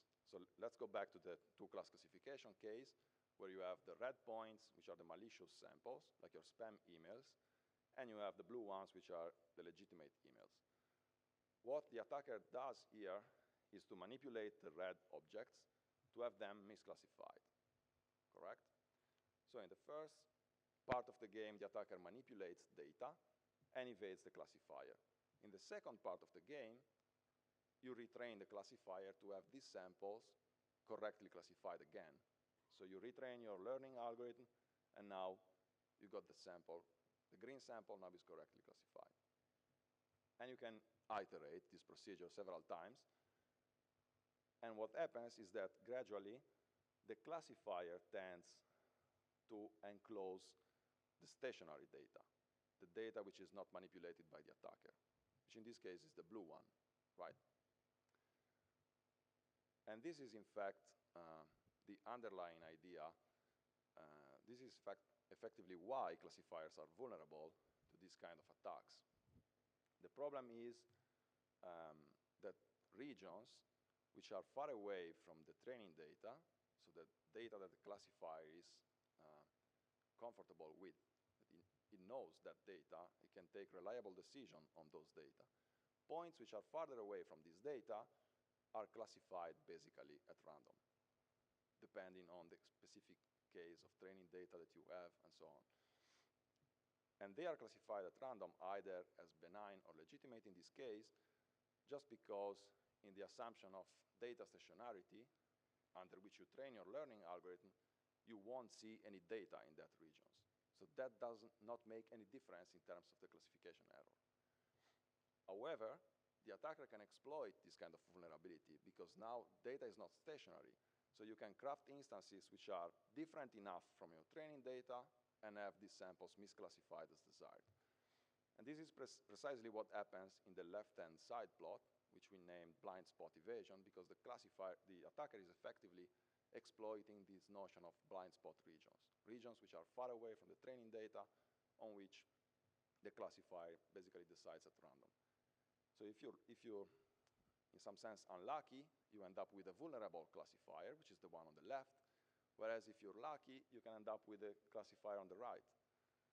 And in the right case, in the right plot, the only thing that the attacker can do to evade your learning algorithm is mimic more precisely the feature values of the target class, which eventually is what we desire to improve the security of the learning algorithm. So the question here is that I'd like to have some decision functions which are enclosing legitimate data. Or if you want to extend this to the multi-class case, they are enclosing the class data, right? The training classes.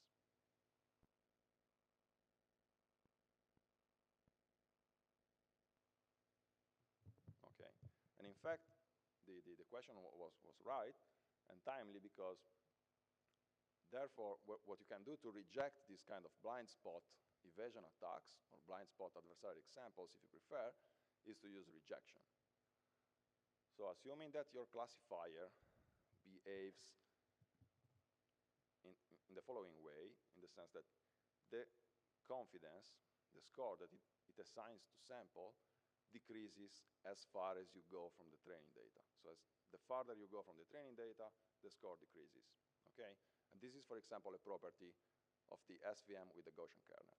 If the classifier has this property, by just setting a threshold on the support, or on the posterior estimated by the classifier, then you can implement this kind of enclosed decision functions that you see on the right-hand plot. And in fact, this is precisely the idea of rejecting. So you reject things which are far away from the data, from the training data. And we test that in the ICAB setting to improve the security of this robot vision system. And we found that for small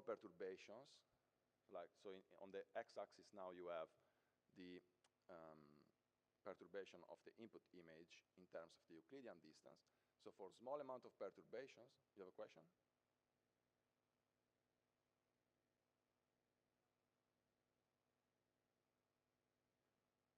Yeah, correct. So the question is, if you enclose your classes, you cannot generalize. That's correct. There's a price to pay, in fact. Which is of course, the more you enclose the classes, the more the false, in some sense, the false alarm rate increases, right? False rejection rate, or whatever you want to call it. The error increases because you reject some portion of benign data. That's the point. And that's correct. In fact, if you see on the y-axis, so the green and the yellow are the standard classifiers. The red one is the one with rejection. And as you can see, the initial accuracy decreases. So that's the price to pay to be able to detect some of these adversarial examples. Okay? So we're just able to detect adversarial examples within small indistinguishable perturbations, which is for lower values of the perturbation, whereas for values which are higher than 100 or 200, basically they become indistinguishable. And here the problem lies in the instability of the mapping learned by the deep network. So it's something we cannot patch in the ICAP robot if we use the deep network given. So if that is given and fixed, you cannot patch this. So you have to retrain the network from scratch to avoid that problem. Okay? So if you don't have any further questions, we have now a demo session. And any questions from the audience? Yeah, please.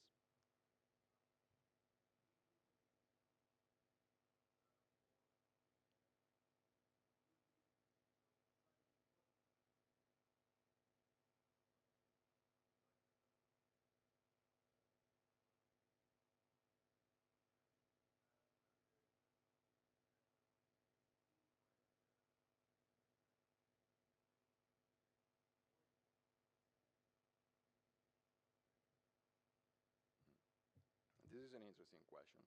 So the question is, if we exploit some kind of importance over samples which are misclassified to correct the classifier, like in the case of boosting and similar. So actually, I'm not aware of these kind of defenses so far. So probably it's something that can be exploited too. I agree with you. But it's something which is somehow done to counter the other kind of attack that we will see later, which is the poisoning attack. So, but actually, I think it could be used for the evasion case as well. Yeah, please, another question.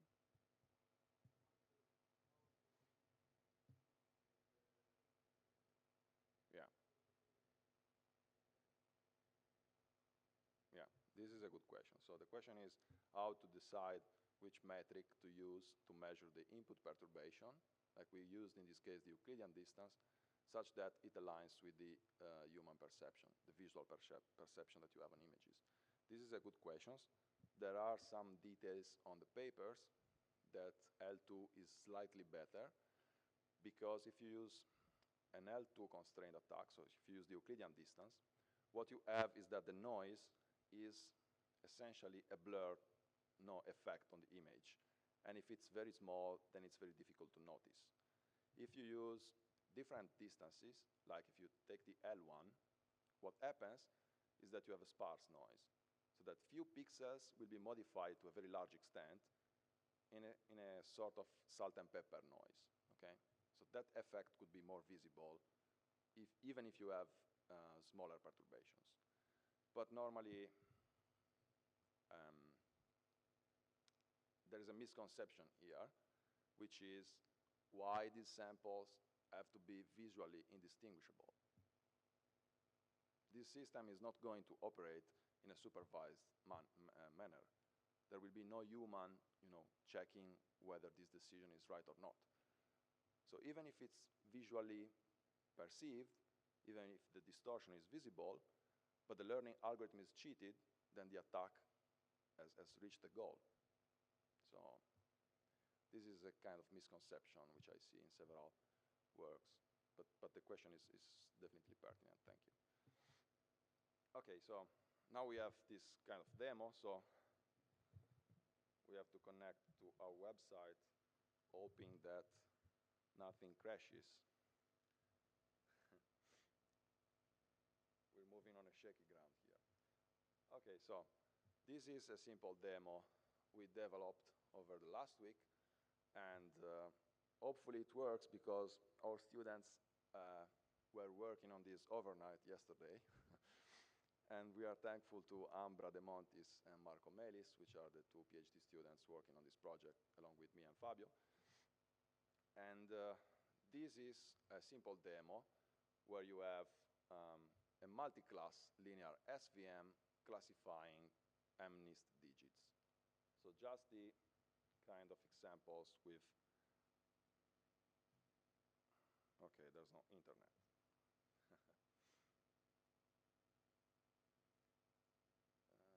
Where's the Wi-Fi? Sorry about that. Wi-Fi,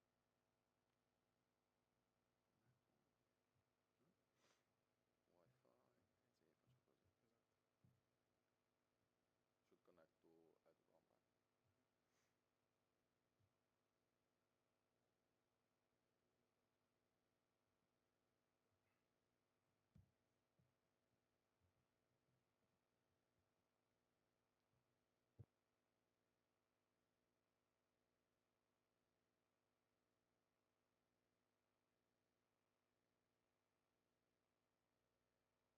Okay, that was our fault, not the fault of the system this time.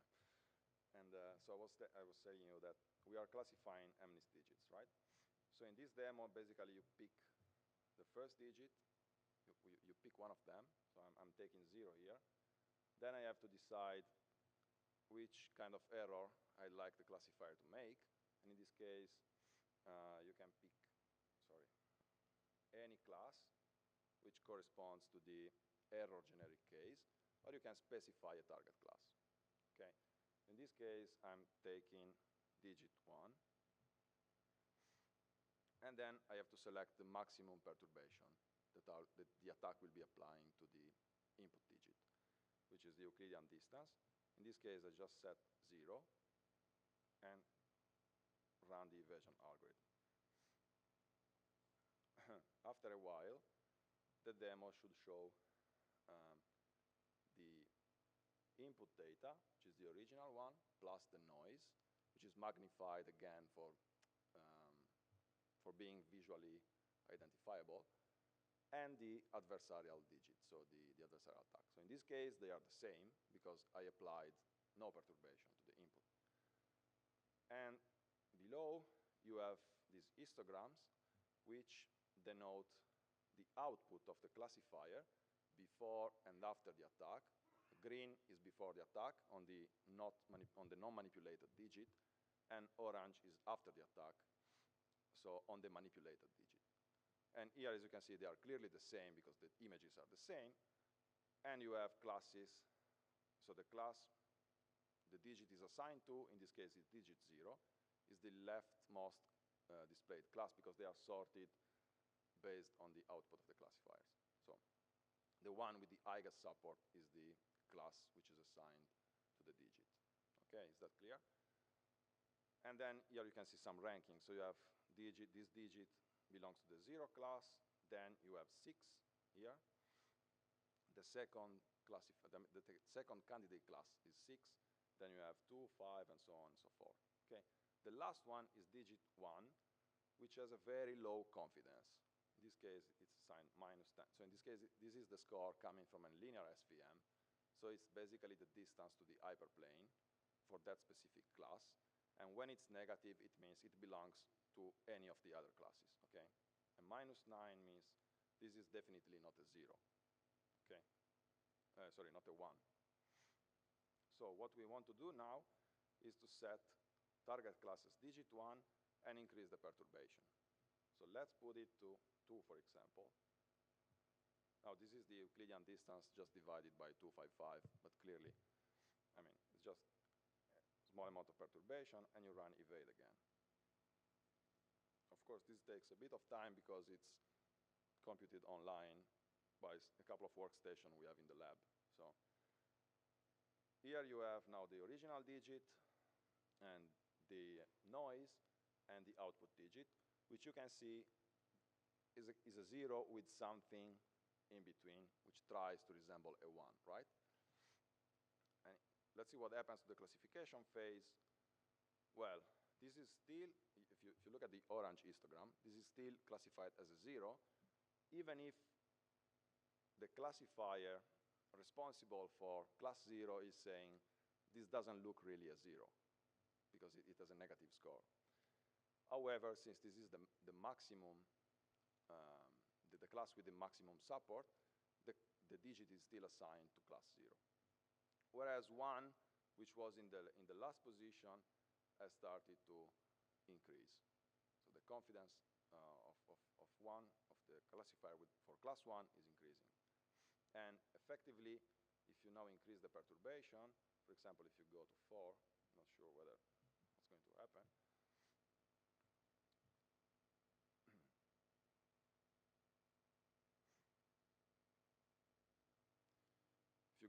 If you increase the perturbation up to 4, now you have that the digit is misclassified as 1, and you can see it here. And now if you go and look at the histogram, you see that 1 is the class with the highest confidence in this case, okay? If the perturbation is lower, like 3, then it will happen that it could be misclassified, but as a different class, not as a 1, but maybe as a 2 or a 4, some class which is in between. And the reason is simply that the point is moving in the feature space towards other classes which are closer to the class 0, up to reaching class 1 when the perturbation is sufficient to this extent. Okay, so the demo, you can play with that at this address, which is sec minus ml dot pluribus minus 1 dot lab. And hopefully, if you don't try altogether, it should not break. So the web app should stay working. Okay, any question on this part?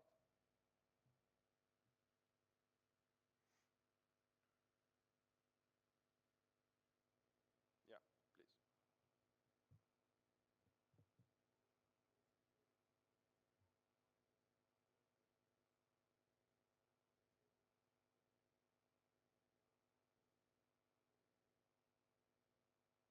So let me see if I understand the question correctly. You mean if you apply the same perturbation to different samples? Okay.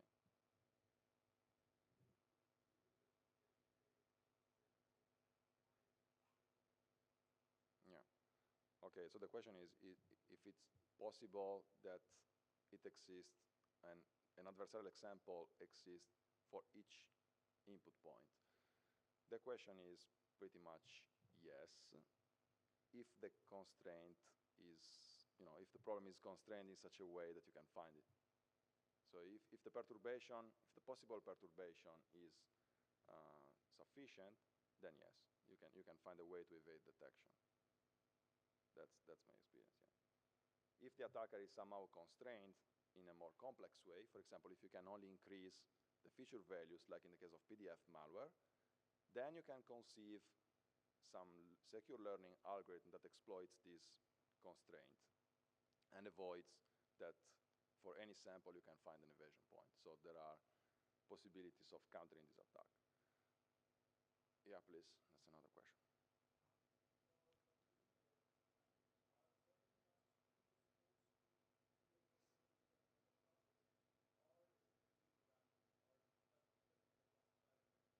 Yeah, that's a good question. So the question is if some of the classes are more sensible or sensitive to this problem of being vulnerable in some sense.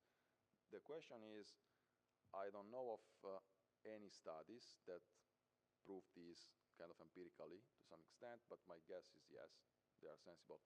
It's pretty much like in biometrics, where if you know this notion of Doddington zoo, there are some users which are prone to be more vulnerable than others. People whose face, for example, is easier to mimic, or people that are better at imitating other people, these kind of things. So I guess it also exists for classes, for these kind of problems.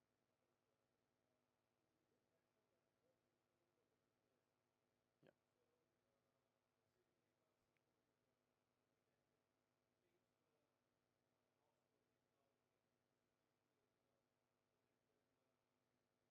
Yeah.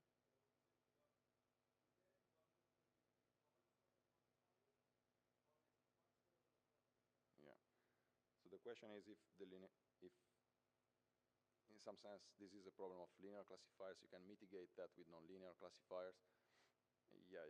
And how the examples can be transferred across models. I think yes. So linear classifiers have a problem, have an intrinsic problem, which is the fact that they bisect the space into two halves.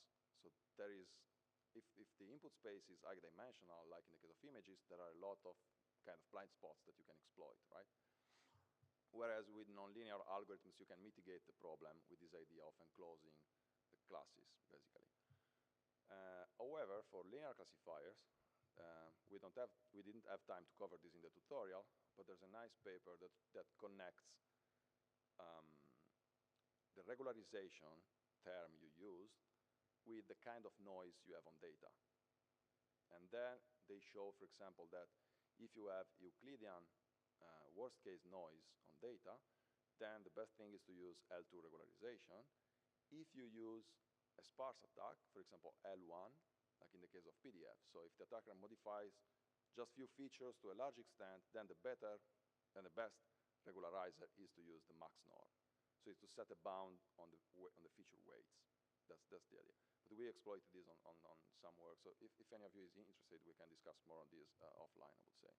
Okay, thanks. I'll take the last question. Yes, sorry.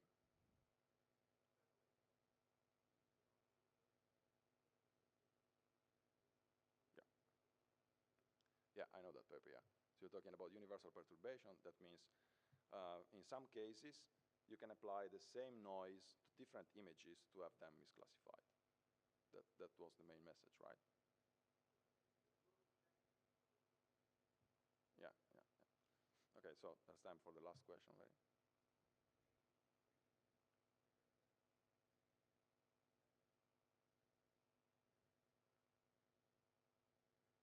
Yeah, so generally, I mean, this is one of the defenses that they use, right?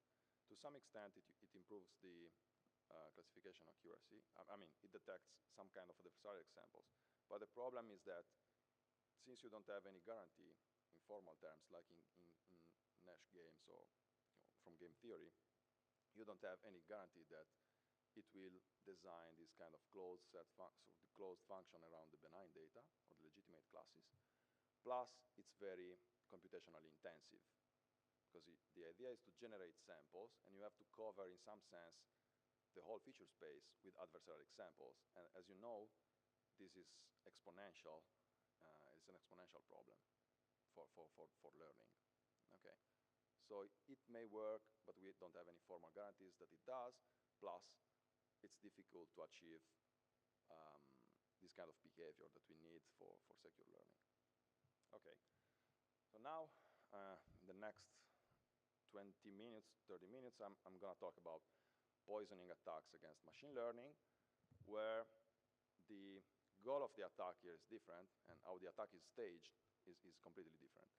So the idea is that you have a learning system which is trained on some data, and it has some good generalization properties on test data, which is drawn from the same distribution, which means it's very similar to the training data, plus or minus some stochastic noise, right? And this is depicted in the last two sketches in the slide, okay? The goal of the poisoning, and sorry, here, again, you have a collection of spam and AM emails, and you use them to learn your feature weights, right? So if everything runs out smoothly, you end up in having positive weights that well-characterize bad words, and negative weights that well-characterize good words, words used in legitimate emails. Okay, this is the standard setting. Now, as an attacker, you may be able to inject data into the training phase, into the training set. And then you may want to do that with the goal of screwing up the classifier completely at test time. How can you do that? So for example, in the case of spam, you can craft some spam emails that contain good words. So for example, you can take the spam email we've seen before and add the words university and campus. And you may use a color in your email, you can paint them white such that who gets the spam doesn't even realize that there's additional text in the email. And then what happens is that the user just flags this email as spam, okay? But if you do this repeatedly, then it will happen that your classifier in the end will learn also the good words as bad words. So in this case, university and campus may be assigned a positive weight, which in turn amounts to misclassifying a lot of legitimate emails, a lot of your legitimate emails, especially if you use university and campus in your legitimate correspondence. And the effect is effectively that for a linear classifier, changing the weights means tilting the decision boundaries, and this is depicted basically in the top plots. Okay, so this is the idea of poisoning attacks. The attacker wants to craft some training instances and craft them to be in a minimum number, so a very small set of poisoning instances that will maximize the classification error of the classifier. And so again, here, this can be casted in terms of the model we've been describing today. You can say the goal is to maximize the classification error, that is to cause a denial of service to legitimate users. And the knowledge, again, can be perfect or limited using the same trick we've been discussing before. So using either the true classifier, the targeted classifier, if it's known, or using a surrogate model that approximates the true classifier. And the capability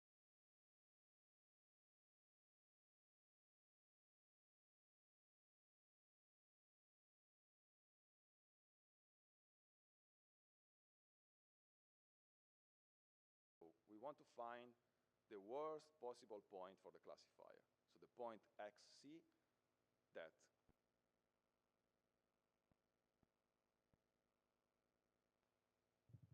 when it is learned by the classifier, it will maximize the error. For example, assume that you have this linear classifier, which is a linear SVM, trained on this simple data, and the classification error is here measured on a separate test set is roughly 2%. Now, what happens if I add a red point at the right bottom corner of the data, xc, and when the classifier learns this point, you see that to reduce the loss of this point, basically the boundary is tilted a bit towards that point. And this is done to reduce the loss on the training data, right? But what happens is that the loss on the test data will increase in this case. And in particular, it will raise up to almost 4%, okay? So this is what we want to do. Plus, we want to find the best point for the attacker, which means the one that maximizes that error. So if you shift xc into this bidimensional feature space, and you measure the test error when this point is learned by the classifier, you can display this nice objective function, which shows you how the classification error varies with respect to xc. And as you can see, so this is a linear SVM. So when you add the red point, xc, on the left side of the boundary, basically nothing changes, because this point is learned by the SVM, but is not even entering the set of support vectors. So the classifier remains exactly the same, and so does the classification error. Whereas if you put the point on the other side, well, some effect occurs, and in particular, the error is maximized, in this case, in the right bottom corner of this plot, okay? And in fact, it can reach up to 6% if you add it exactly to the corner. Okay, is this clear to everybody? That's the goal. Now, this is just to give the intuition behind how to craft the attack, but then we have to formalize this. And as we will see in a minute, poisoning amounts to solving a so-called bi-level optimization problem. So here, why it's a bi-level problem? It's a bi-level problem because the attacker wants to maximize a loss function on your test data, or better, on a set of data that somehow reflects the test data. So he has a validation set, which does not contain any attack, and you want to maximize the error on that. But you want to do that with respect to xc, with respect to a training point, and here there is an implicit dependency between these variables in the sense that the classifier f star here depends exactly on xc, on the training set, right? And on the attack point as well. And so this problem is constrained, actually, by another optimization problem, which amounts to the learning problem. So basically, this is why this is a bi-level problem, because you have two nested optimization problems. One is the objective of the attacker, which is to maximize the loss in the validation set, and the other one is the minimization problem of the classifier to optimize loss on the training set, okay? And clearly there are different techniques that you can use to solve this problem. This is how it maps to the SVM case, for example, just an instance, where you can see that the only dependency that you have on XC is in the bottom problem, is in the inner problem, okay? These are well-known problems in the context of games. This amounts to a Stackelberg game, if you're interested in, but these are just details. What is interesting to know is that you can solve this, again, with a gradient, computing the gradient of the problem. It's a bit more complex in this case because the training point, as you shift the training point into the feature space, the classifier also changes. And then your gradient, in some sense, has to account for that. But to this end, you can exploit a trick, which is basically to replace the inner problem, which is the learning algorithm, with its equilibrium conditions. So we know that, for example, SVMs or logistic regression, other simple classifiers optimize a function, and the optimum is found when either the gradient vanishes with respect to the classifier parameters, or you hit the constraint in some sense. So basically, you can replace the learning algorithm with its equilibrium conditions, which are the Karsh-Kuhn-Tucker conditions. And once you do that, if this is possible, then you can compute the gradient in closed form. So I point you to the paper we did with Blaine Nansel and Pavel Laskov at ICML in 2012 for details.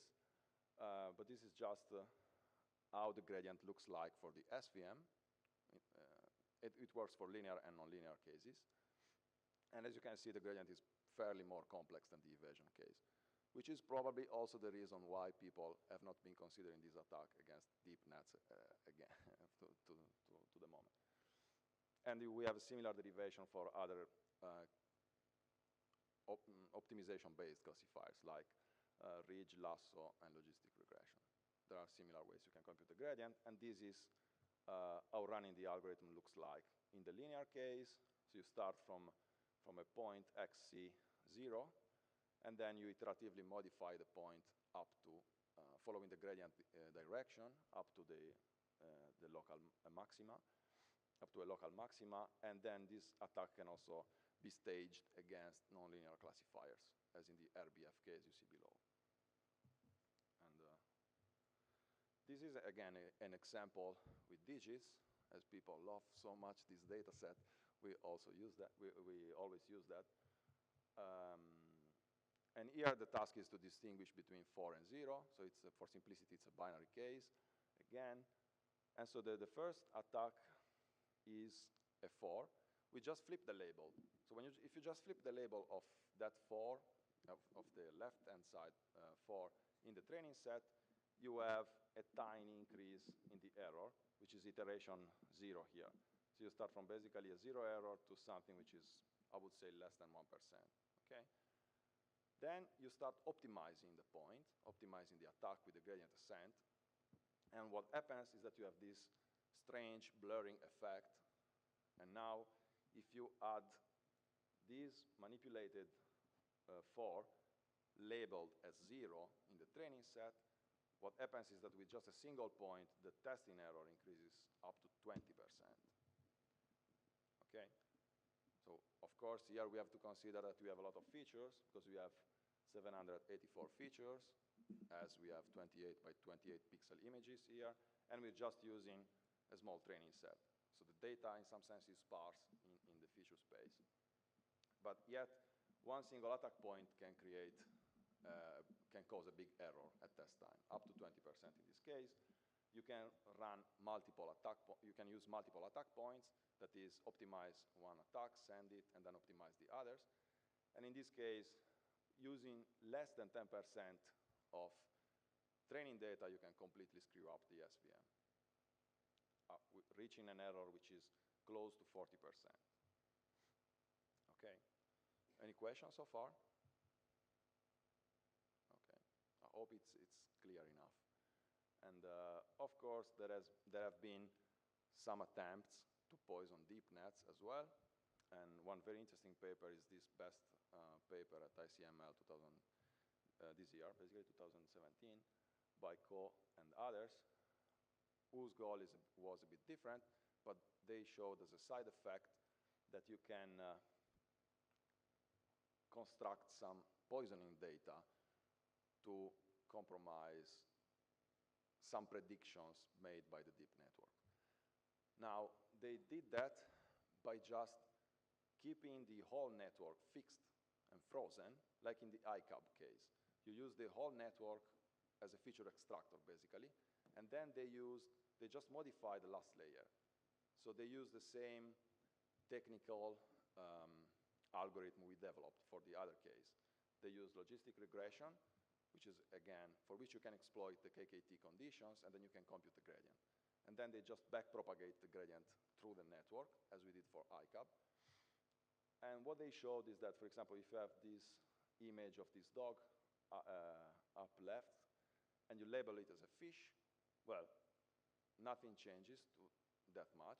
But then if you add this kind of noise crafted with this gradient descent algorithm, then you can subvert the prediction of those dog images that you see below. So that dogs were correctly classified as dogs before the attack and after the attack. So after you inject that single point labeled as fish and with this adversarial noise into the training data, well, the confidence prediction by the network, by the classifier, completely changes in favor of fish. So all these 5 dogs are classified as fish eventually. Okay. That was shown by using the same algorithm, basically the same algorithm we developed for SVMs and other classifiers, using KKT-based conditions. So the question we've been addressing was then, hey, what if we consider a whole network? Because when you modify the training data, it's not true that only the last layer will change. The whole set of deeper layers will also change, right? And then the first attack was ignoring this fact. And however, to consider this kind of end-to-end poisoning, you cannot exploit the KKT conditions for several reasons. First, networks are not trained to such a precision to meet the equilibrium conditions. You can have early stopping or other criteria. It's much more empirical in this case. And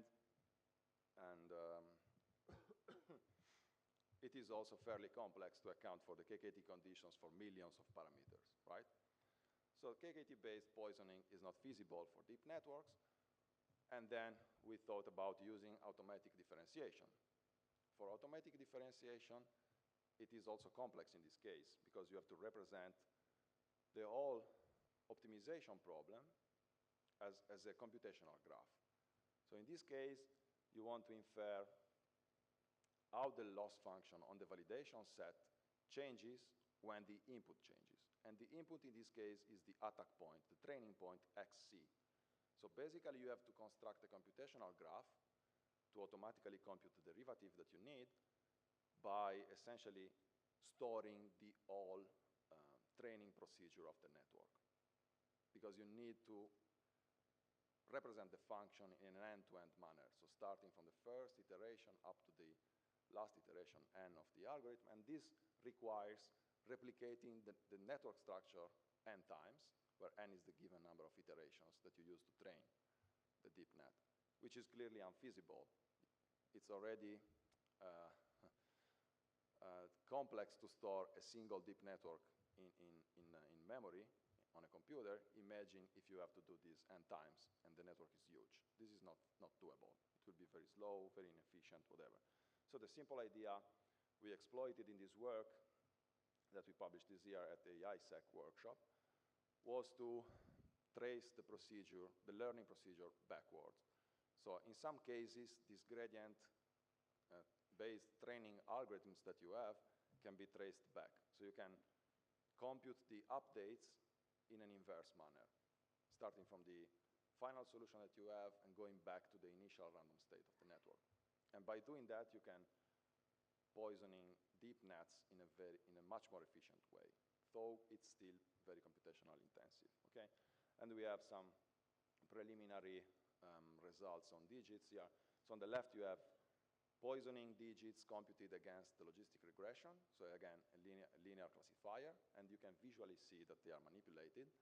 Whereas for the deep networks, the modifications that you have to make on digits are very difficult to spot.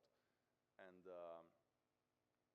the reason here is, again, that in some sense, the network mapping from the input to deep feature space is quite unstable.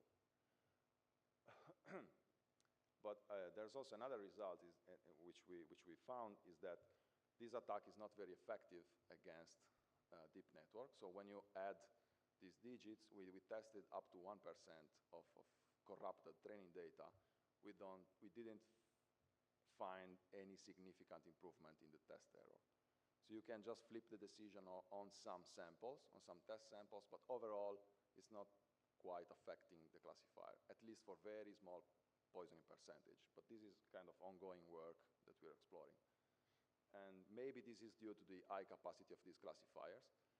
So essentially, when you add a poisoning point, the network just learned the poisoning point as it is without changing the decision on the other points, on other regions of the feature space. And there are, of course, some countermeasures that you can use against these classifiers, which you are not covering for time reasons in the tutorial. But the idea is that for poisoning to be effective, you have to inject outlying samples into the training data. So you have to inject samples which are different from the rest of the data. Otherwise, you have no impact at all. And in fact, if you look at these pictures, you are injecting red samples very far away from the red class. Okay, so this is the rationale behind why this attack works, essentially. And therefore, to counter that, you can exploit different techniques, essentially based on variations of outlier detection, or anomaly detection in some sense. You can use data sanitization, where the idea is basically to identify the outlying points, the outliers in the data, and remove them. And we can do that. So we did that with this weighted bagging. So paper is bagging for fighting poisoning attacks, where the idea was exactly to reduce the influence of outlying points in the training data, just as similar to the question we had for the evasion case. So we reduce the influence of strange anomalous point in the training data.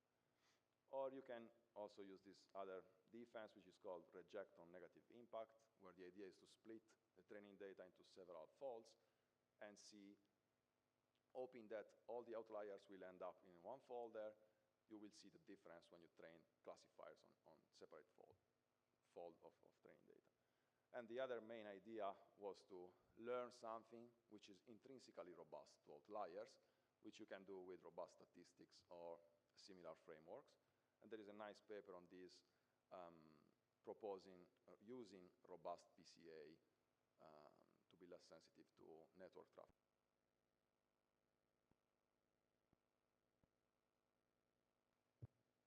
Okay.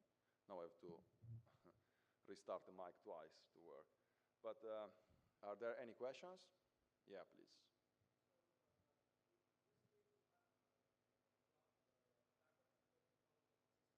Yeah. Yeah, if you learn, yeah, in the same way you did you learn a surrogate, and we did tests on that, and it works.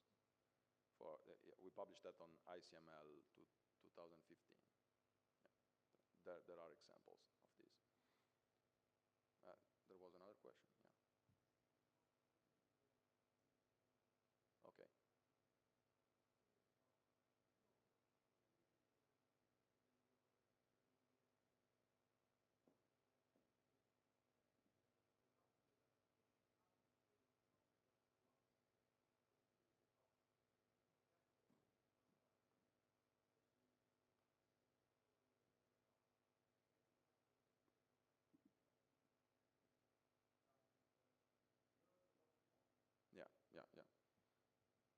so the question is that sometimes deep networks, when you feed the examples to them, they can learn them in a different way or not as expected.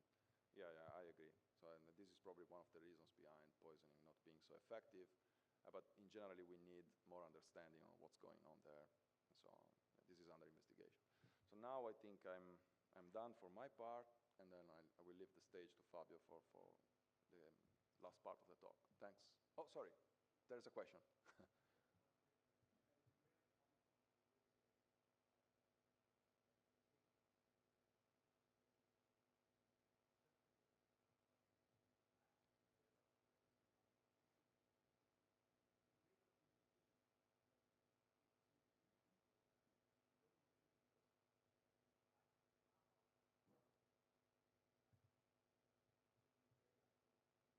Yeah, yeah. Well, the point is that if the modifications are indistinguishable, these samples, so what happens here is that you have samples in the input space which are very close together, but since the mapping of the network is unstable, you end up having these points very far in the deep space. That's why they're vulnerable. So this is rather a vulnerability of how you learn the mapping between these spaces. So of course you have to patch that. But then the other problem remains. So it's a combination of factors. One is to protect the classifier in the last stage, where you can use enclosed decision functions or rejection, for example. And then, of course, you have to ensure that this smoothness assumption remains valid while you learn the mapping function. I hope it answers your question to some extent. Okay, so thank you very much.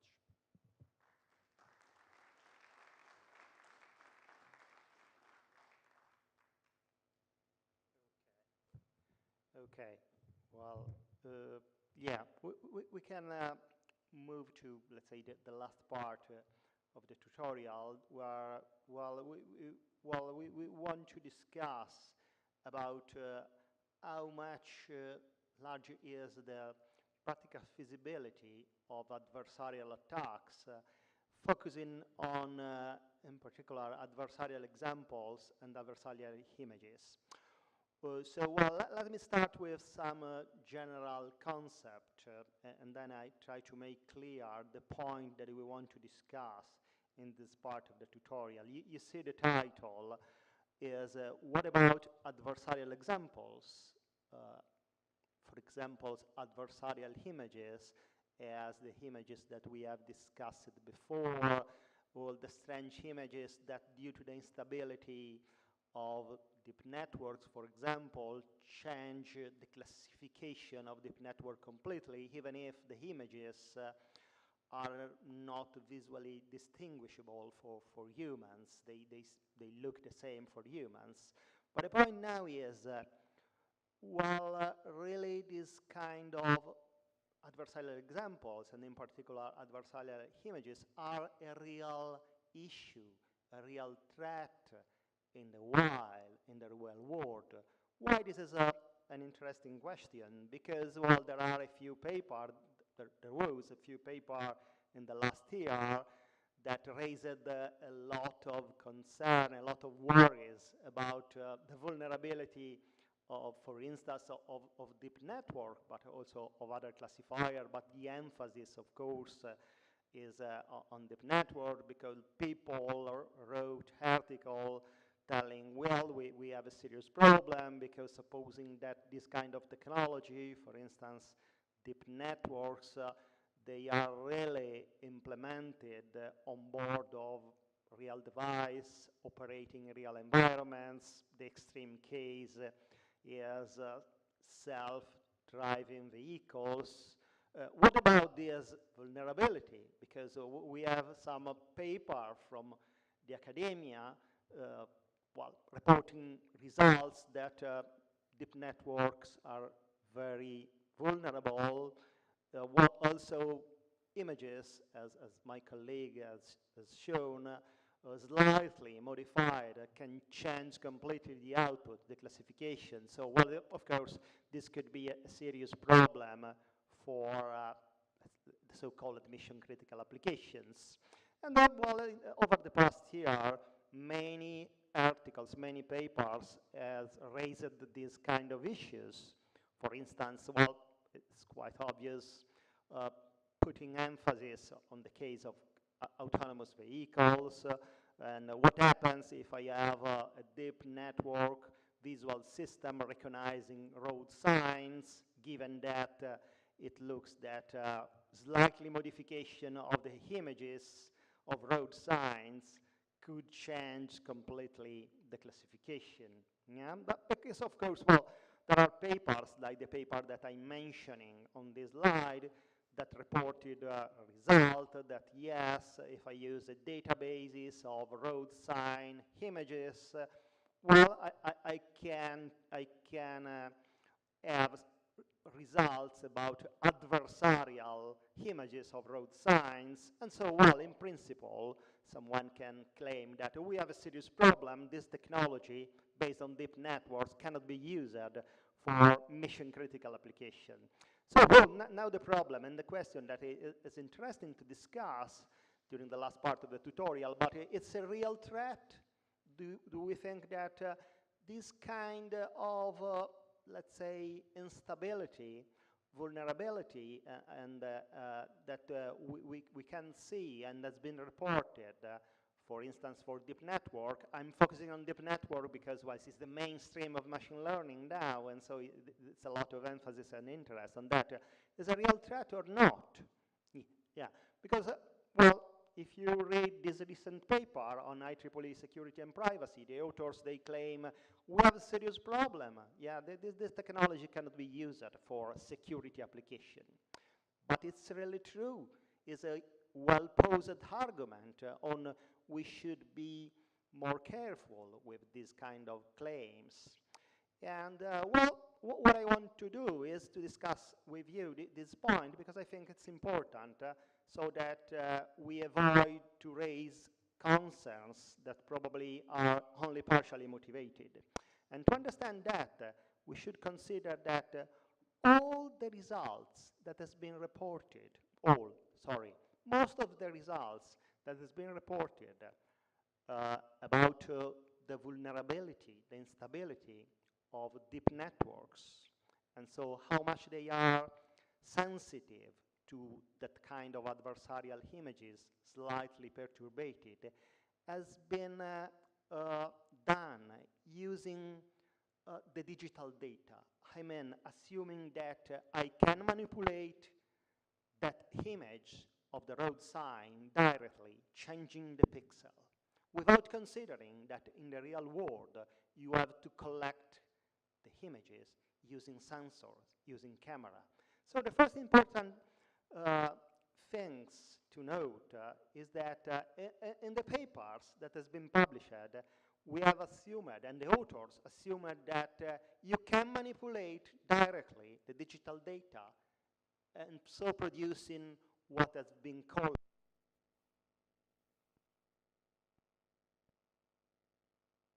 okay, double restart is okay.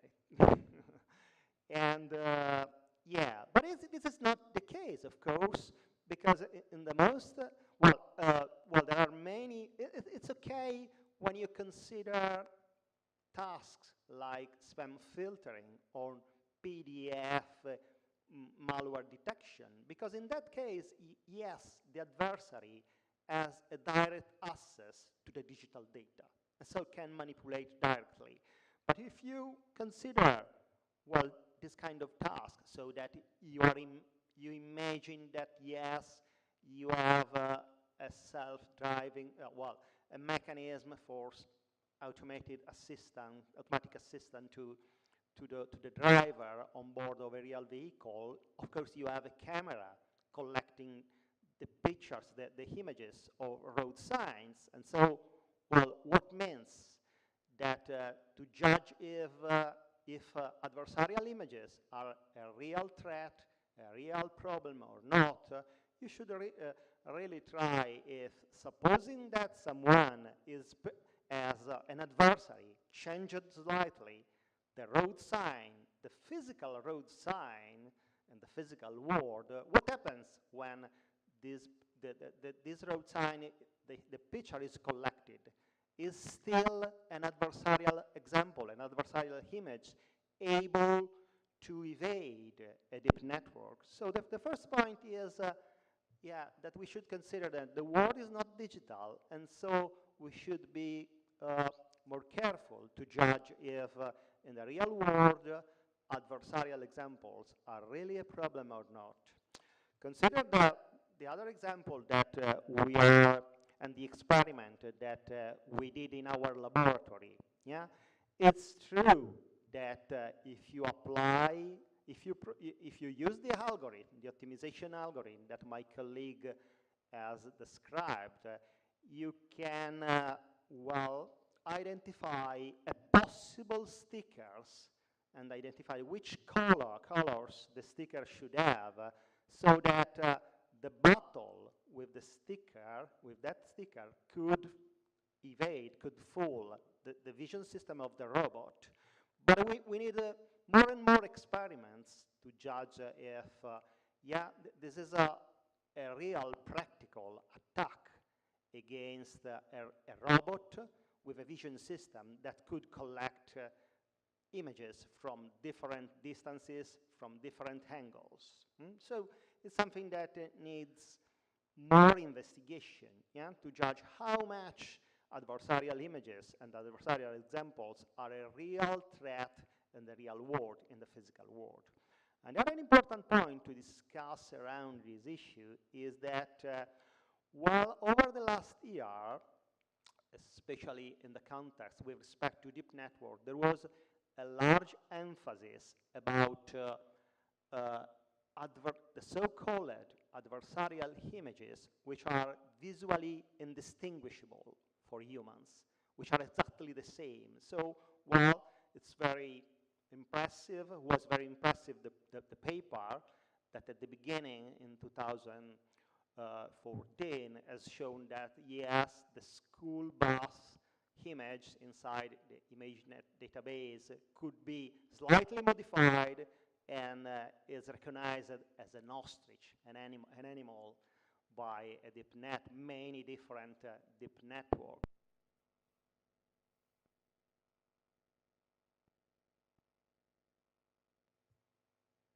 Okay, but well, this is another, this is partially what my colleague called the misconception. What is partially a misconception? That in the real world, well, it's not so important that the adversarial image is visually indistinguishable, yeah?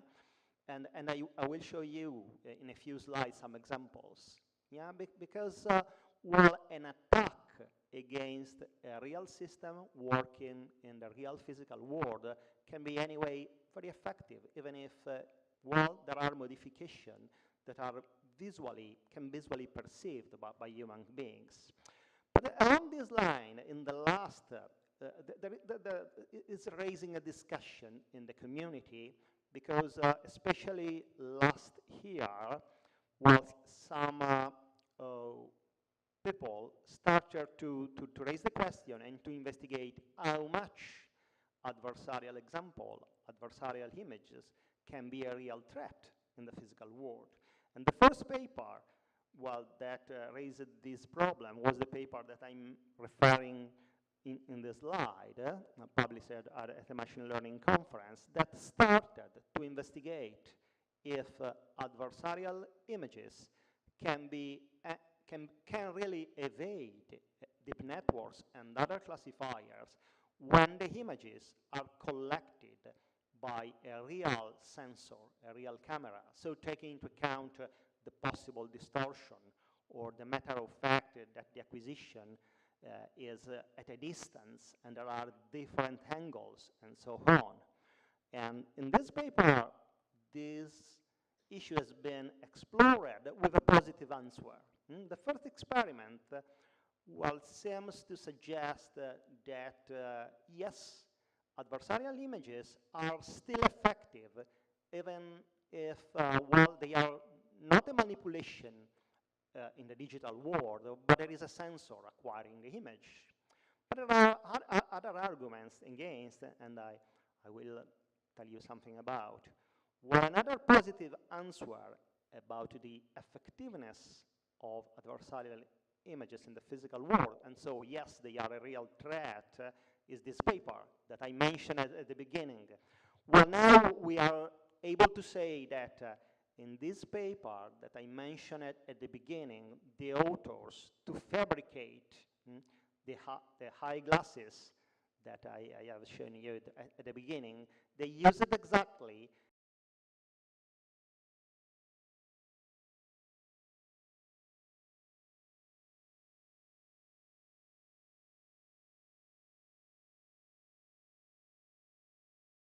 well, it's a little bit difficult probably to understand all the detail, but well, what the authors of this paper did to identify how the high glasses should be fabricated, yeah, to evade the deep face recognition system. And they use it exactly well, the algorithm based on gradient optimization that we explained in this tutorial.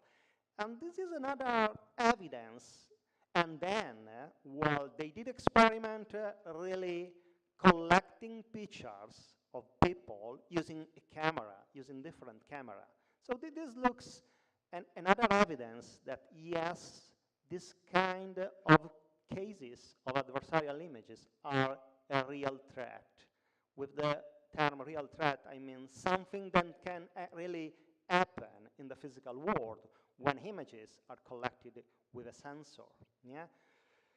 And so, well, the question behind is, so it's a real threat, should be worried that, well, should be worried in the sense that, well, probably is not safe to use deep networks for security application where there is a potential adversary behind, because this network, well, looks very unstable. And so, well, it's not so difficult changing something, making some changes to the data that you can do in the physical world, well, the output of the network, and so the recognition output is completely the same.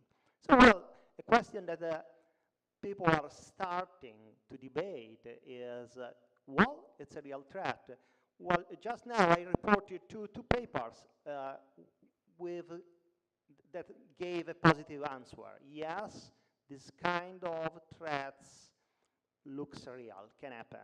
But there are also recently, this year and last year, have been reported negative arguments. For instance, I want to mention you an interesting paper that was exactly the opposite view, where the authors, they did a lot of experiments just to show that, well, in the real world, when, for instance, on board of a car, of a vehicles, the images of road signs, for example, are taken at different distances with different angles.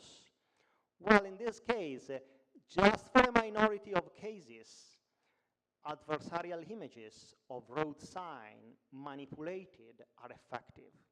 Yeah, because are effective for some distances, but not for other distances for different angles. And this paper is quite interesting because the authors, they did a series and quite extensive experimental work. Means that they really fabricated road sign manipulated, and they put this road sign along different roads, and they use it in vehicles equipped with a camera to collect real images while the vehicle was going. And the experiment showed that, well, only for a minority of cases, these adversarial road signs are effective in the sense that they are able to fool the deep network recognition system on board of the vehicles. But on the other hand, there are other papers telling, no, well, we have evidences that Yeah, if we change the perspective and we don't focus on adversarial images slightly manipulated, but we take a different perspective and we allow to manipulate the images, for instance, of road signs in a different way, these images are still effective, and so they can evade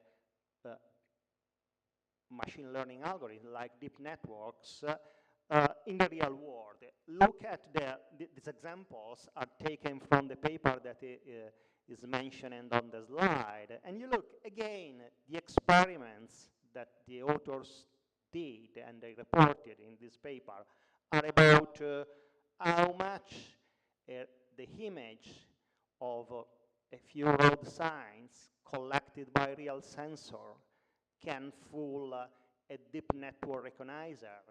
But look carefully at the road sign. You see, they used the gradient-based optimization algorithm for creating adversarial images, which are not visually indistinguishable. But they used the algorithm they forced the algorithm to devise, to find which are the manipulation that could appear as stickers, as light manipulation on the road sign, and it's enough to evade the deep network recognizer. Do you get the point? It's a different kind. The goal in this paper is not to find adversarial images which are visually indistinguishable. Because the assumption is that, suppose that there is this road sign along the road. Well, yeah, something that it can happen. It's not necessary that the road sign is visually indistinguishable. Yeah? And considering this perspective, in this paper, the authors has shown that, yes, even if when you do the experiments in vivo, in the wild, using sensor, collecting the images, and so at different distances, from different angles, this kind of adversarial road signs are still a real threat. A real threat because for a large percentage of cases, they are able to fool deep network recognition systems. And the last, and so this is an argument in favor of the threat, the real threat. Yes, this could be a real threat.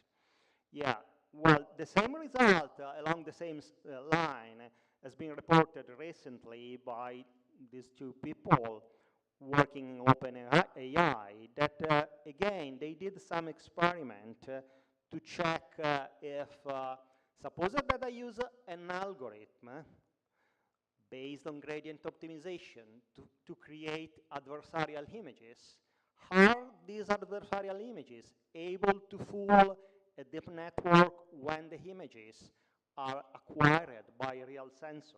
And they, you can find, if you read the paper, there are many videos as companion material, as additional,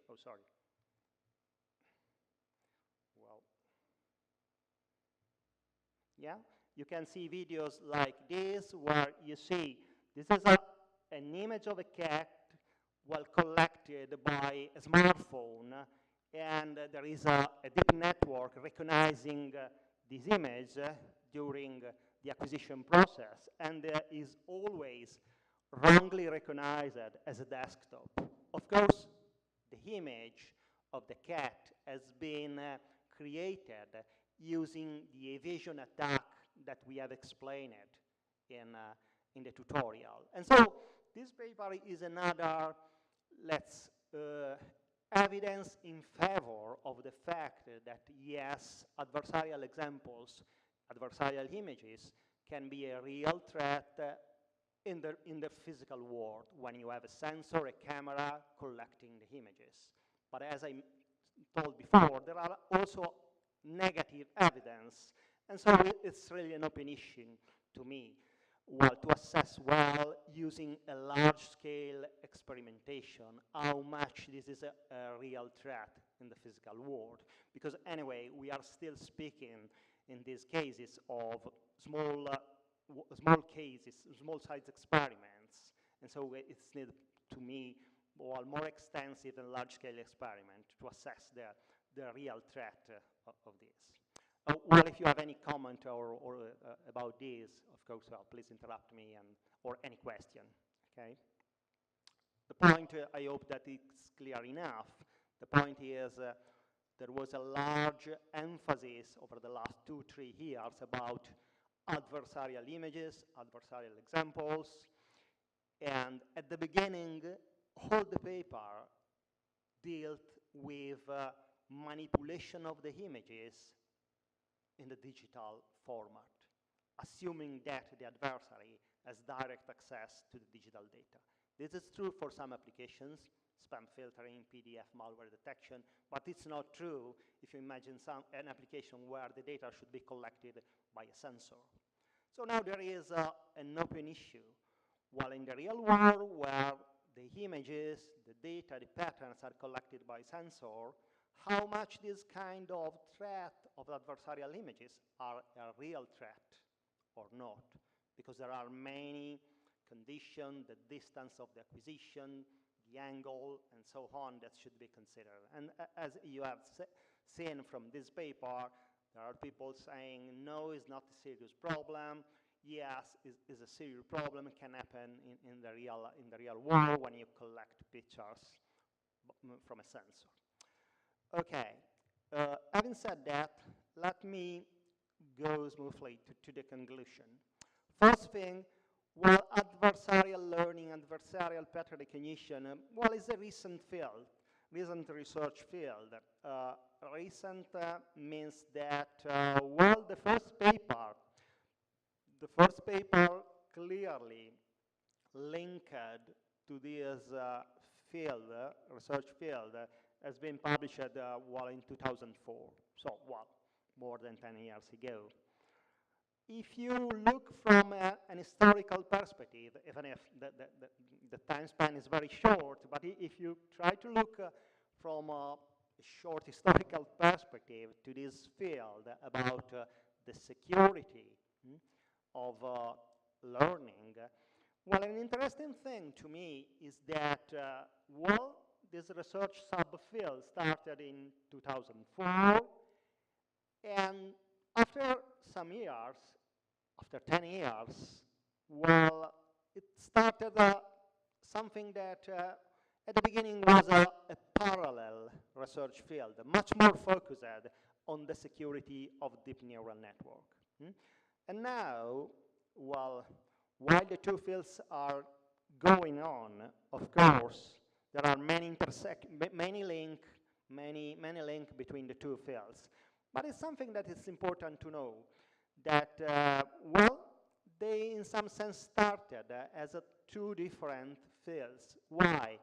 If you remember, and well, the first paper that has been published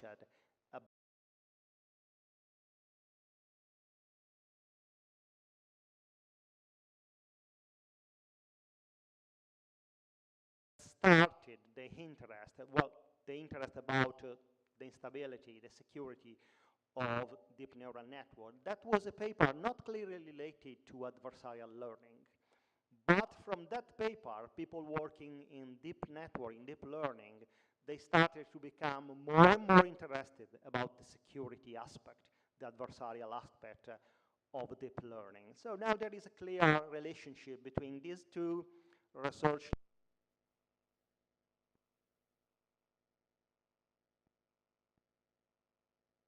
Sorry, okay. That at the beginnings, they were two separate research line. Well, looking from these research issues from an historical perspective, what is interesting to say, going to the conclusion, is that, well, what we can call at the beginning as a sort of black swan, is the animal is not a swan, but it's an ostrich. Well, at the beginning, they attracted really a lot of interest.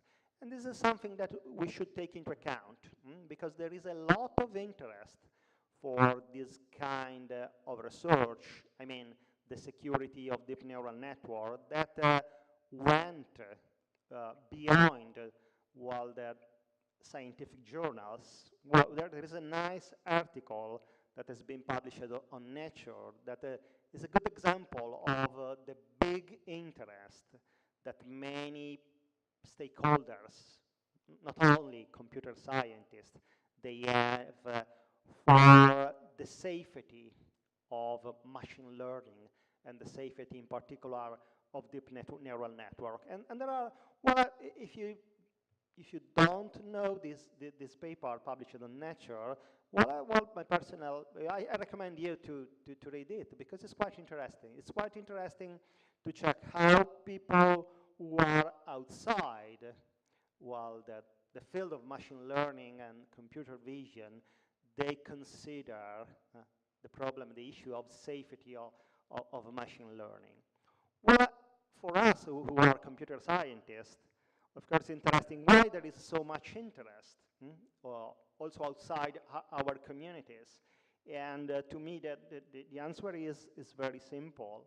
Well, I don't know if you agree with me or not, but because, 10 years ago or more, the success of machine learning and computer vision for practical application was quite limited. And so, people were not so surprised about when machine learning systems were wrong. They were much more surprised when something was working well. But now that, there are some evidences, right or wrong, that this technology could work for real applications, sometimes large-scale application, of course, there is a natural interest about how much this technology is safe, yeah, especially if you want to use them for mission-critical application.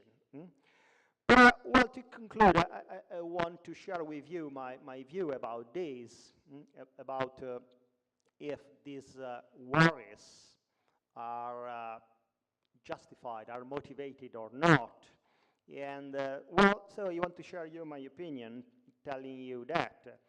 First thing, when you speak about the vulnerability of deep neural networks, so how much they are unstable, and so that you can evade and change completely the output of neural network just using images with a very slight modification.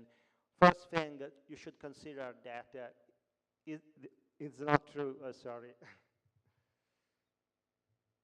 Well, I connect into the internet, and so, yeah. We should consider that is not only a phenomenon that is true for deep neural networks. It's very common for all the other classifiers. So it's not right to give too much emphasis to the problem of the vulnerability of deep neural networks, like that this was a very strange phenomenon. It's only another manifestation, of some basic issues that are well known also for other classifiers, yeah, and are known since 2004 and probably before. So, it's important in this field really to connect the dots and to look at the first fundamental results.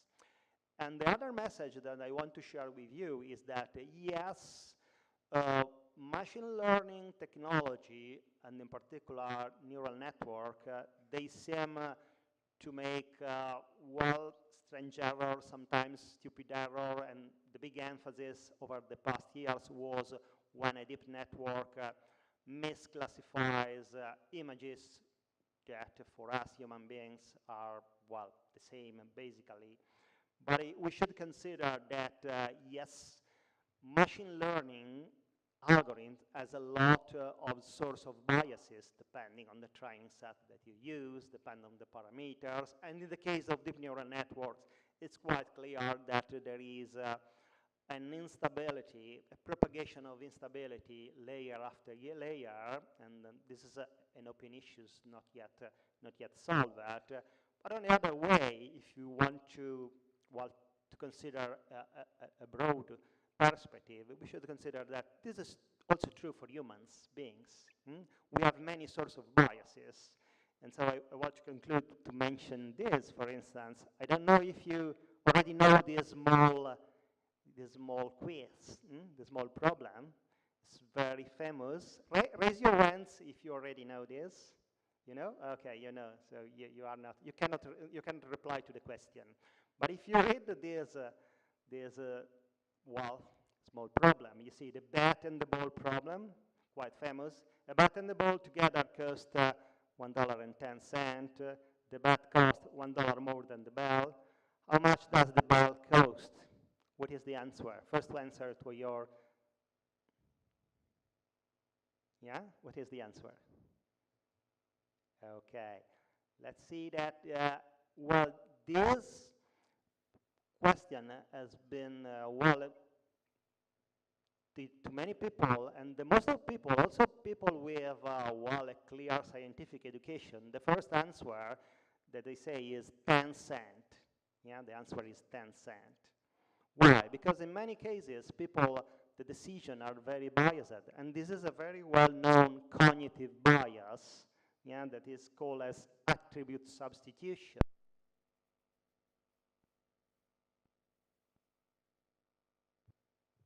Okay, that, well, the most of people, well, this experiment has been done in many classes of undergrad students in different universities, and the most of students, the first answer is 10 cents, yeah? Because it's a cognitive bias very well known.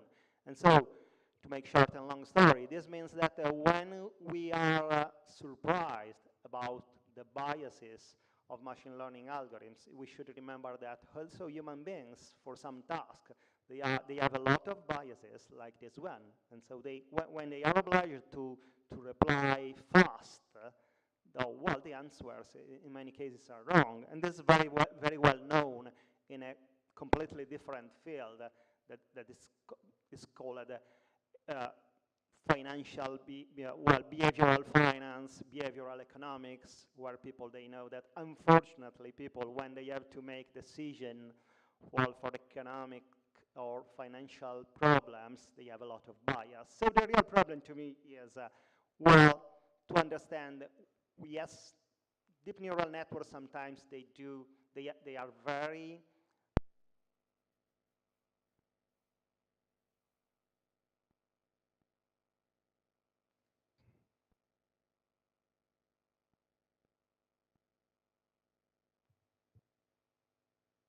okay. But the real issue to me is how to understand when we should be more confident with algorithmic decision and when we should be more confident with decision by human beings. So to conclude, well, my view, my personal view is that as far, well, it's for sure, while machine learning will be used more and more in practical application, and so the introduction of new learning functionality for sure will increase the vulnerability and the attack surface of our computer system over the time. And so my personal view is that these issues of adversarial learning, adversarial pattern recognition will become more and more important. Okay, that's all. Thank you very much for your attention. And any question here or offline is welcome.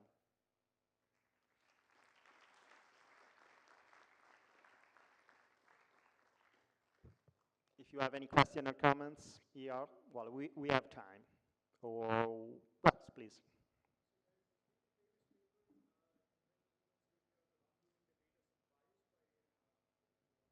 Oh, yeah, I know.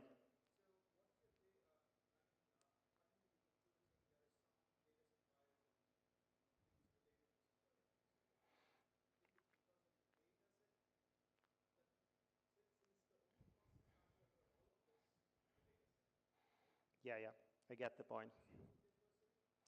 Okay, let me first rephrase your question for the audience.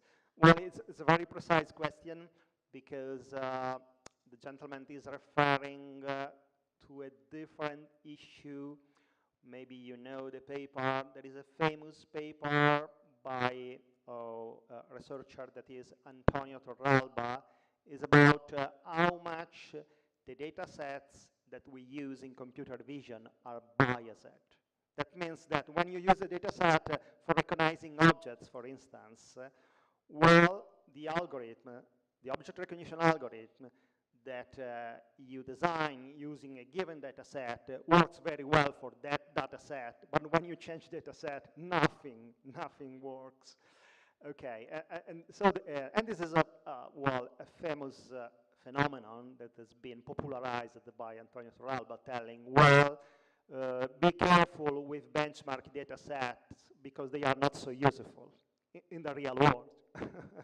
And also the question is, but you mentioned biases, so you believe that in adversarial learning, the main problem is the data sets? Well, yes and no, because yes, in some cases, yes, because if you use a biased data set, this can create vulnerability problems. But you should consider that in adversarial learning, you have an additional problem because the adversary, well, yeah, if you use a biased data set, you simplify the life of the adversary. That's but it's not the only problem. It's not the only problem. Okay. Yes, please.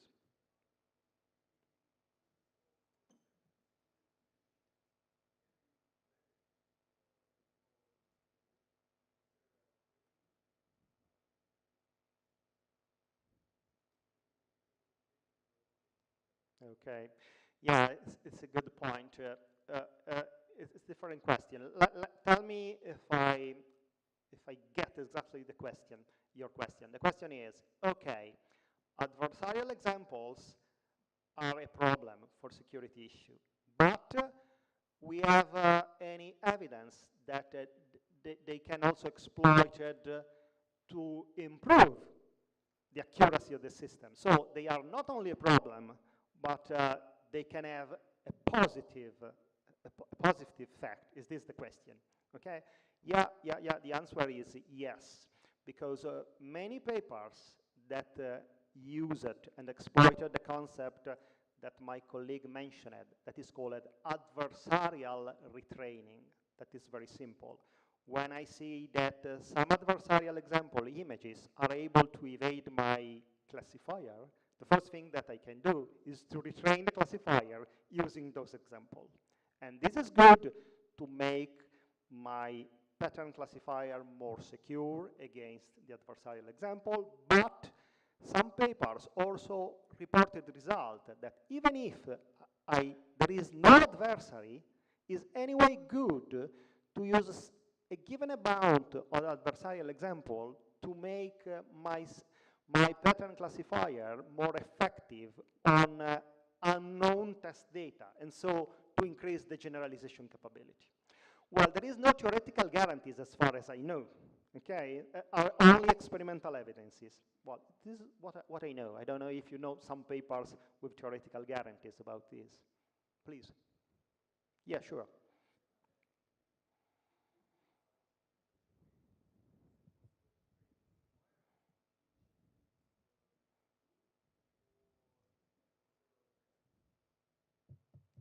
Which is proof to adversarial attacks? Sorry, I don't. Well, okay. They are universally robust. Well, I don't know. Do you have any answer? As far as I know, no, there is. I don't believe that in practice because, well, I'm a security guy, so I don't trust that you can defend against everything. Yeah, so I don't believe that there is a universal defense. But to be honest, I don't have any clear and well-supported answer to your question. Sorry. Yeah. If I have understood well the point, but the point is, if I can, well, along this line, if I can add something, is that you know, we can consider, well, the parallel tutorial GAN, yeah, generative adversarial network, that in some sense they exploit the concept of a two-player game, yeah, an opponent and a defender, and within the framework of GAN, Generative Adversarial Network, you have some proofs, also some theoretical guarantees, but not so strong, that using, well, you can try to improve the generalization capability because you sample better and better the data distribution. But I'm not so sure. I never thought if this could be exploited to create a universal defense mechanism. I don't know. Yes, please.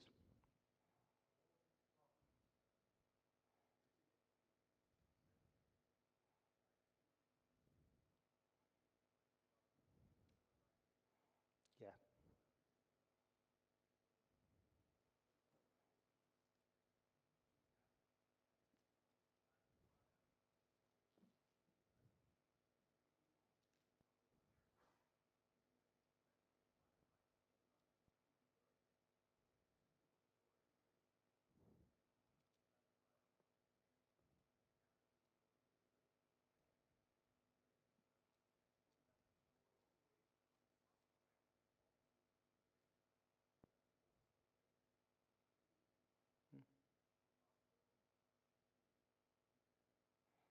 Okay, good point.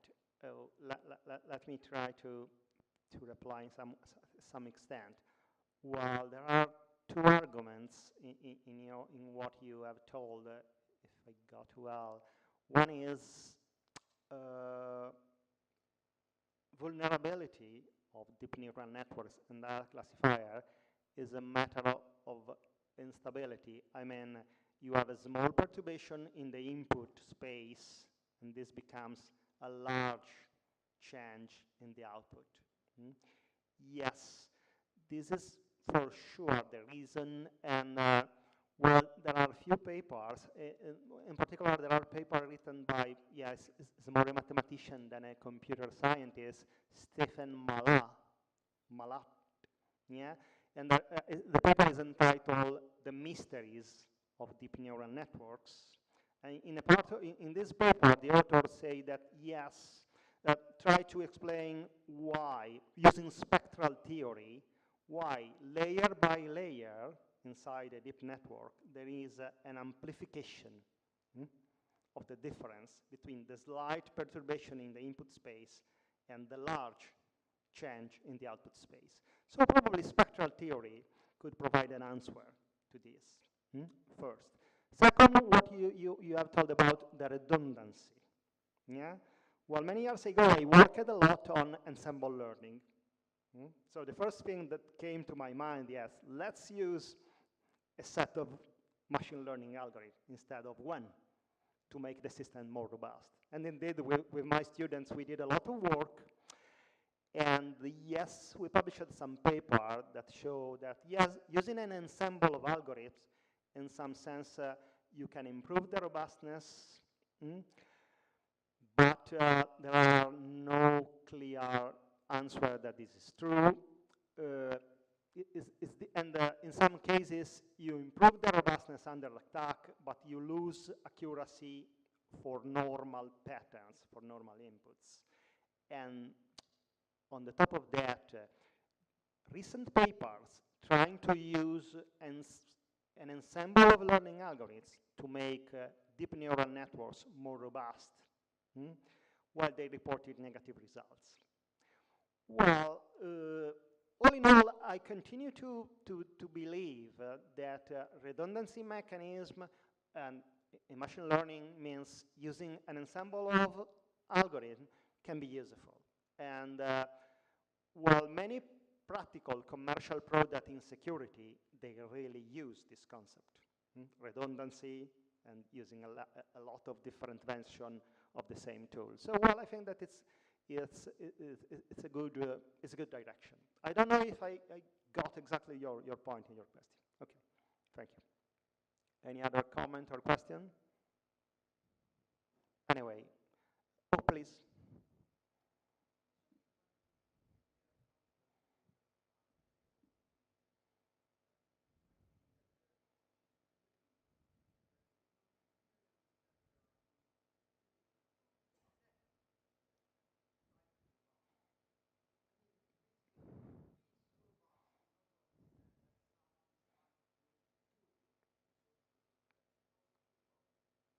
Oh yeah, yeah. It's a good point, and the intuition, I think, is right. The intuition is, well, everybody understands that there are two phases of the problem. One is to detect adversarial example, and the other is to have a system that is robust. If I can detect in advance that, well, this input is an adversarial example, what I can do, I can reject. Hmm? Well, and I believe this is what we have done in the paper that we mentioned about robot vision, ICAB, to protect the system, to reject detection and rejection. This is a strategy, and I do believe that is a good strategy for practical problem. Suppose that rejecting the inputs is feasible, okay? That's the point. Well, it's okay if the practical problem allows you to reject the decisions. But if you cannot do that, of course, that isn't a good, if you, anyway, you have to process the inputs, and you cannot use rejection.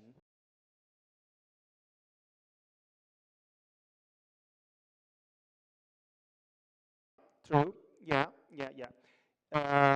Yes, the point is again good. Anyway, even if you cannot reject, if you are able to detect your classifier, well, you could use a more sophisticated mechanism to process the data. It's true. Only one point, there is a recent paper this year about the security of deep neural networks, and the authors investigated 10 different detection methods for adversarial images. Unfortunately, the result, of course, it's only experimental evidences. The results are negative, that the detection method, they don't work so well. Yeah, but anyway, this means nothing about it. In general, I agree with you. At the conceptual level, detection is a part of the job, important. Okay. Anyway, we will put the slides on the web page where there is the announcement of the tutorial, and well, also the link to the demo that my colleague has shown. And if you have any question, well, send us an email. Okay. Anyway, we are at the conference for the next days. Thank you very much again.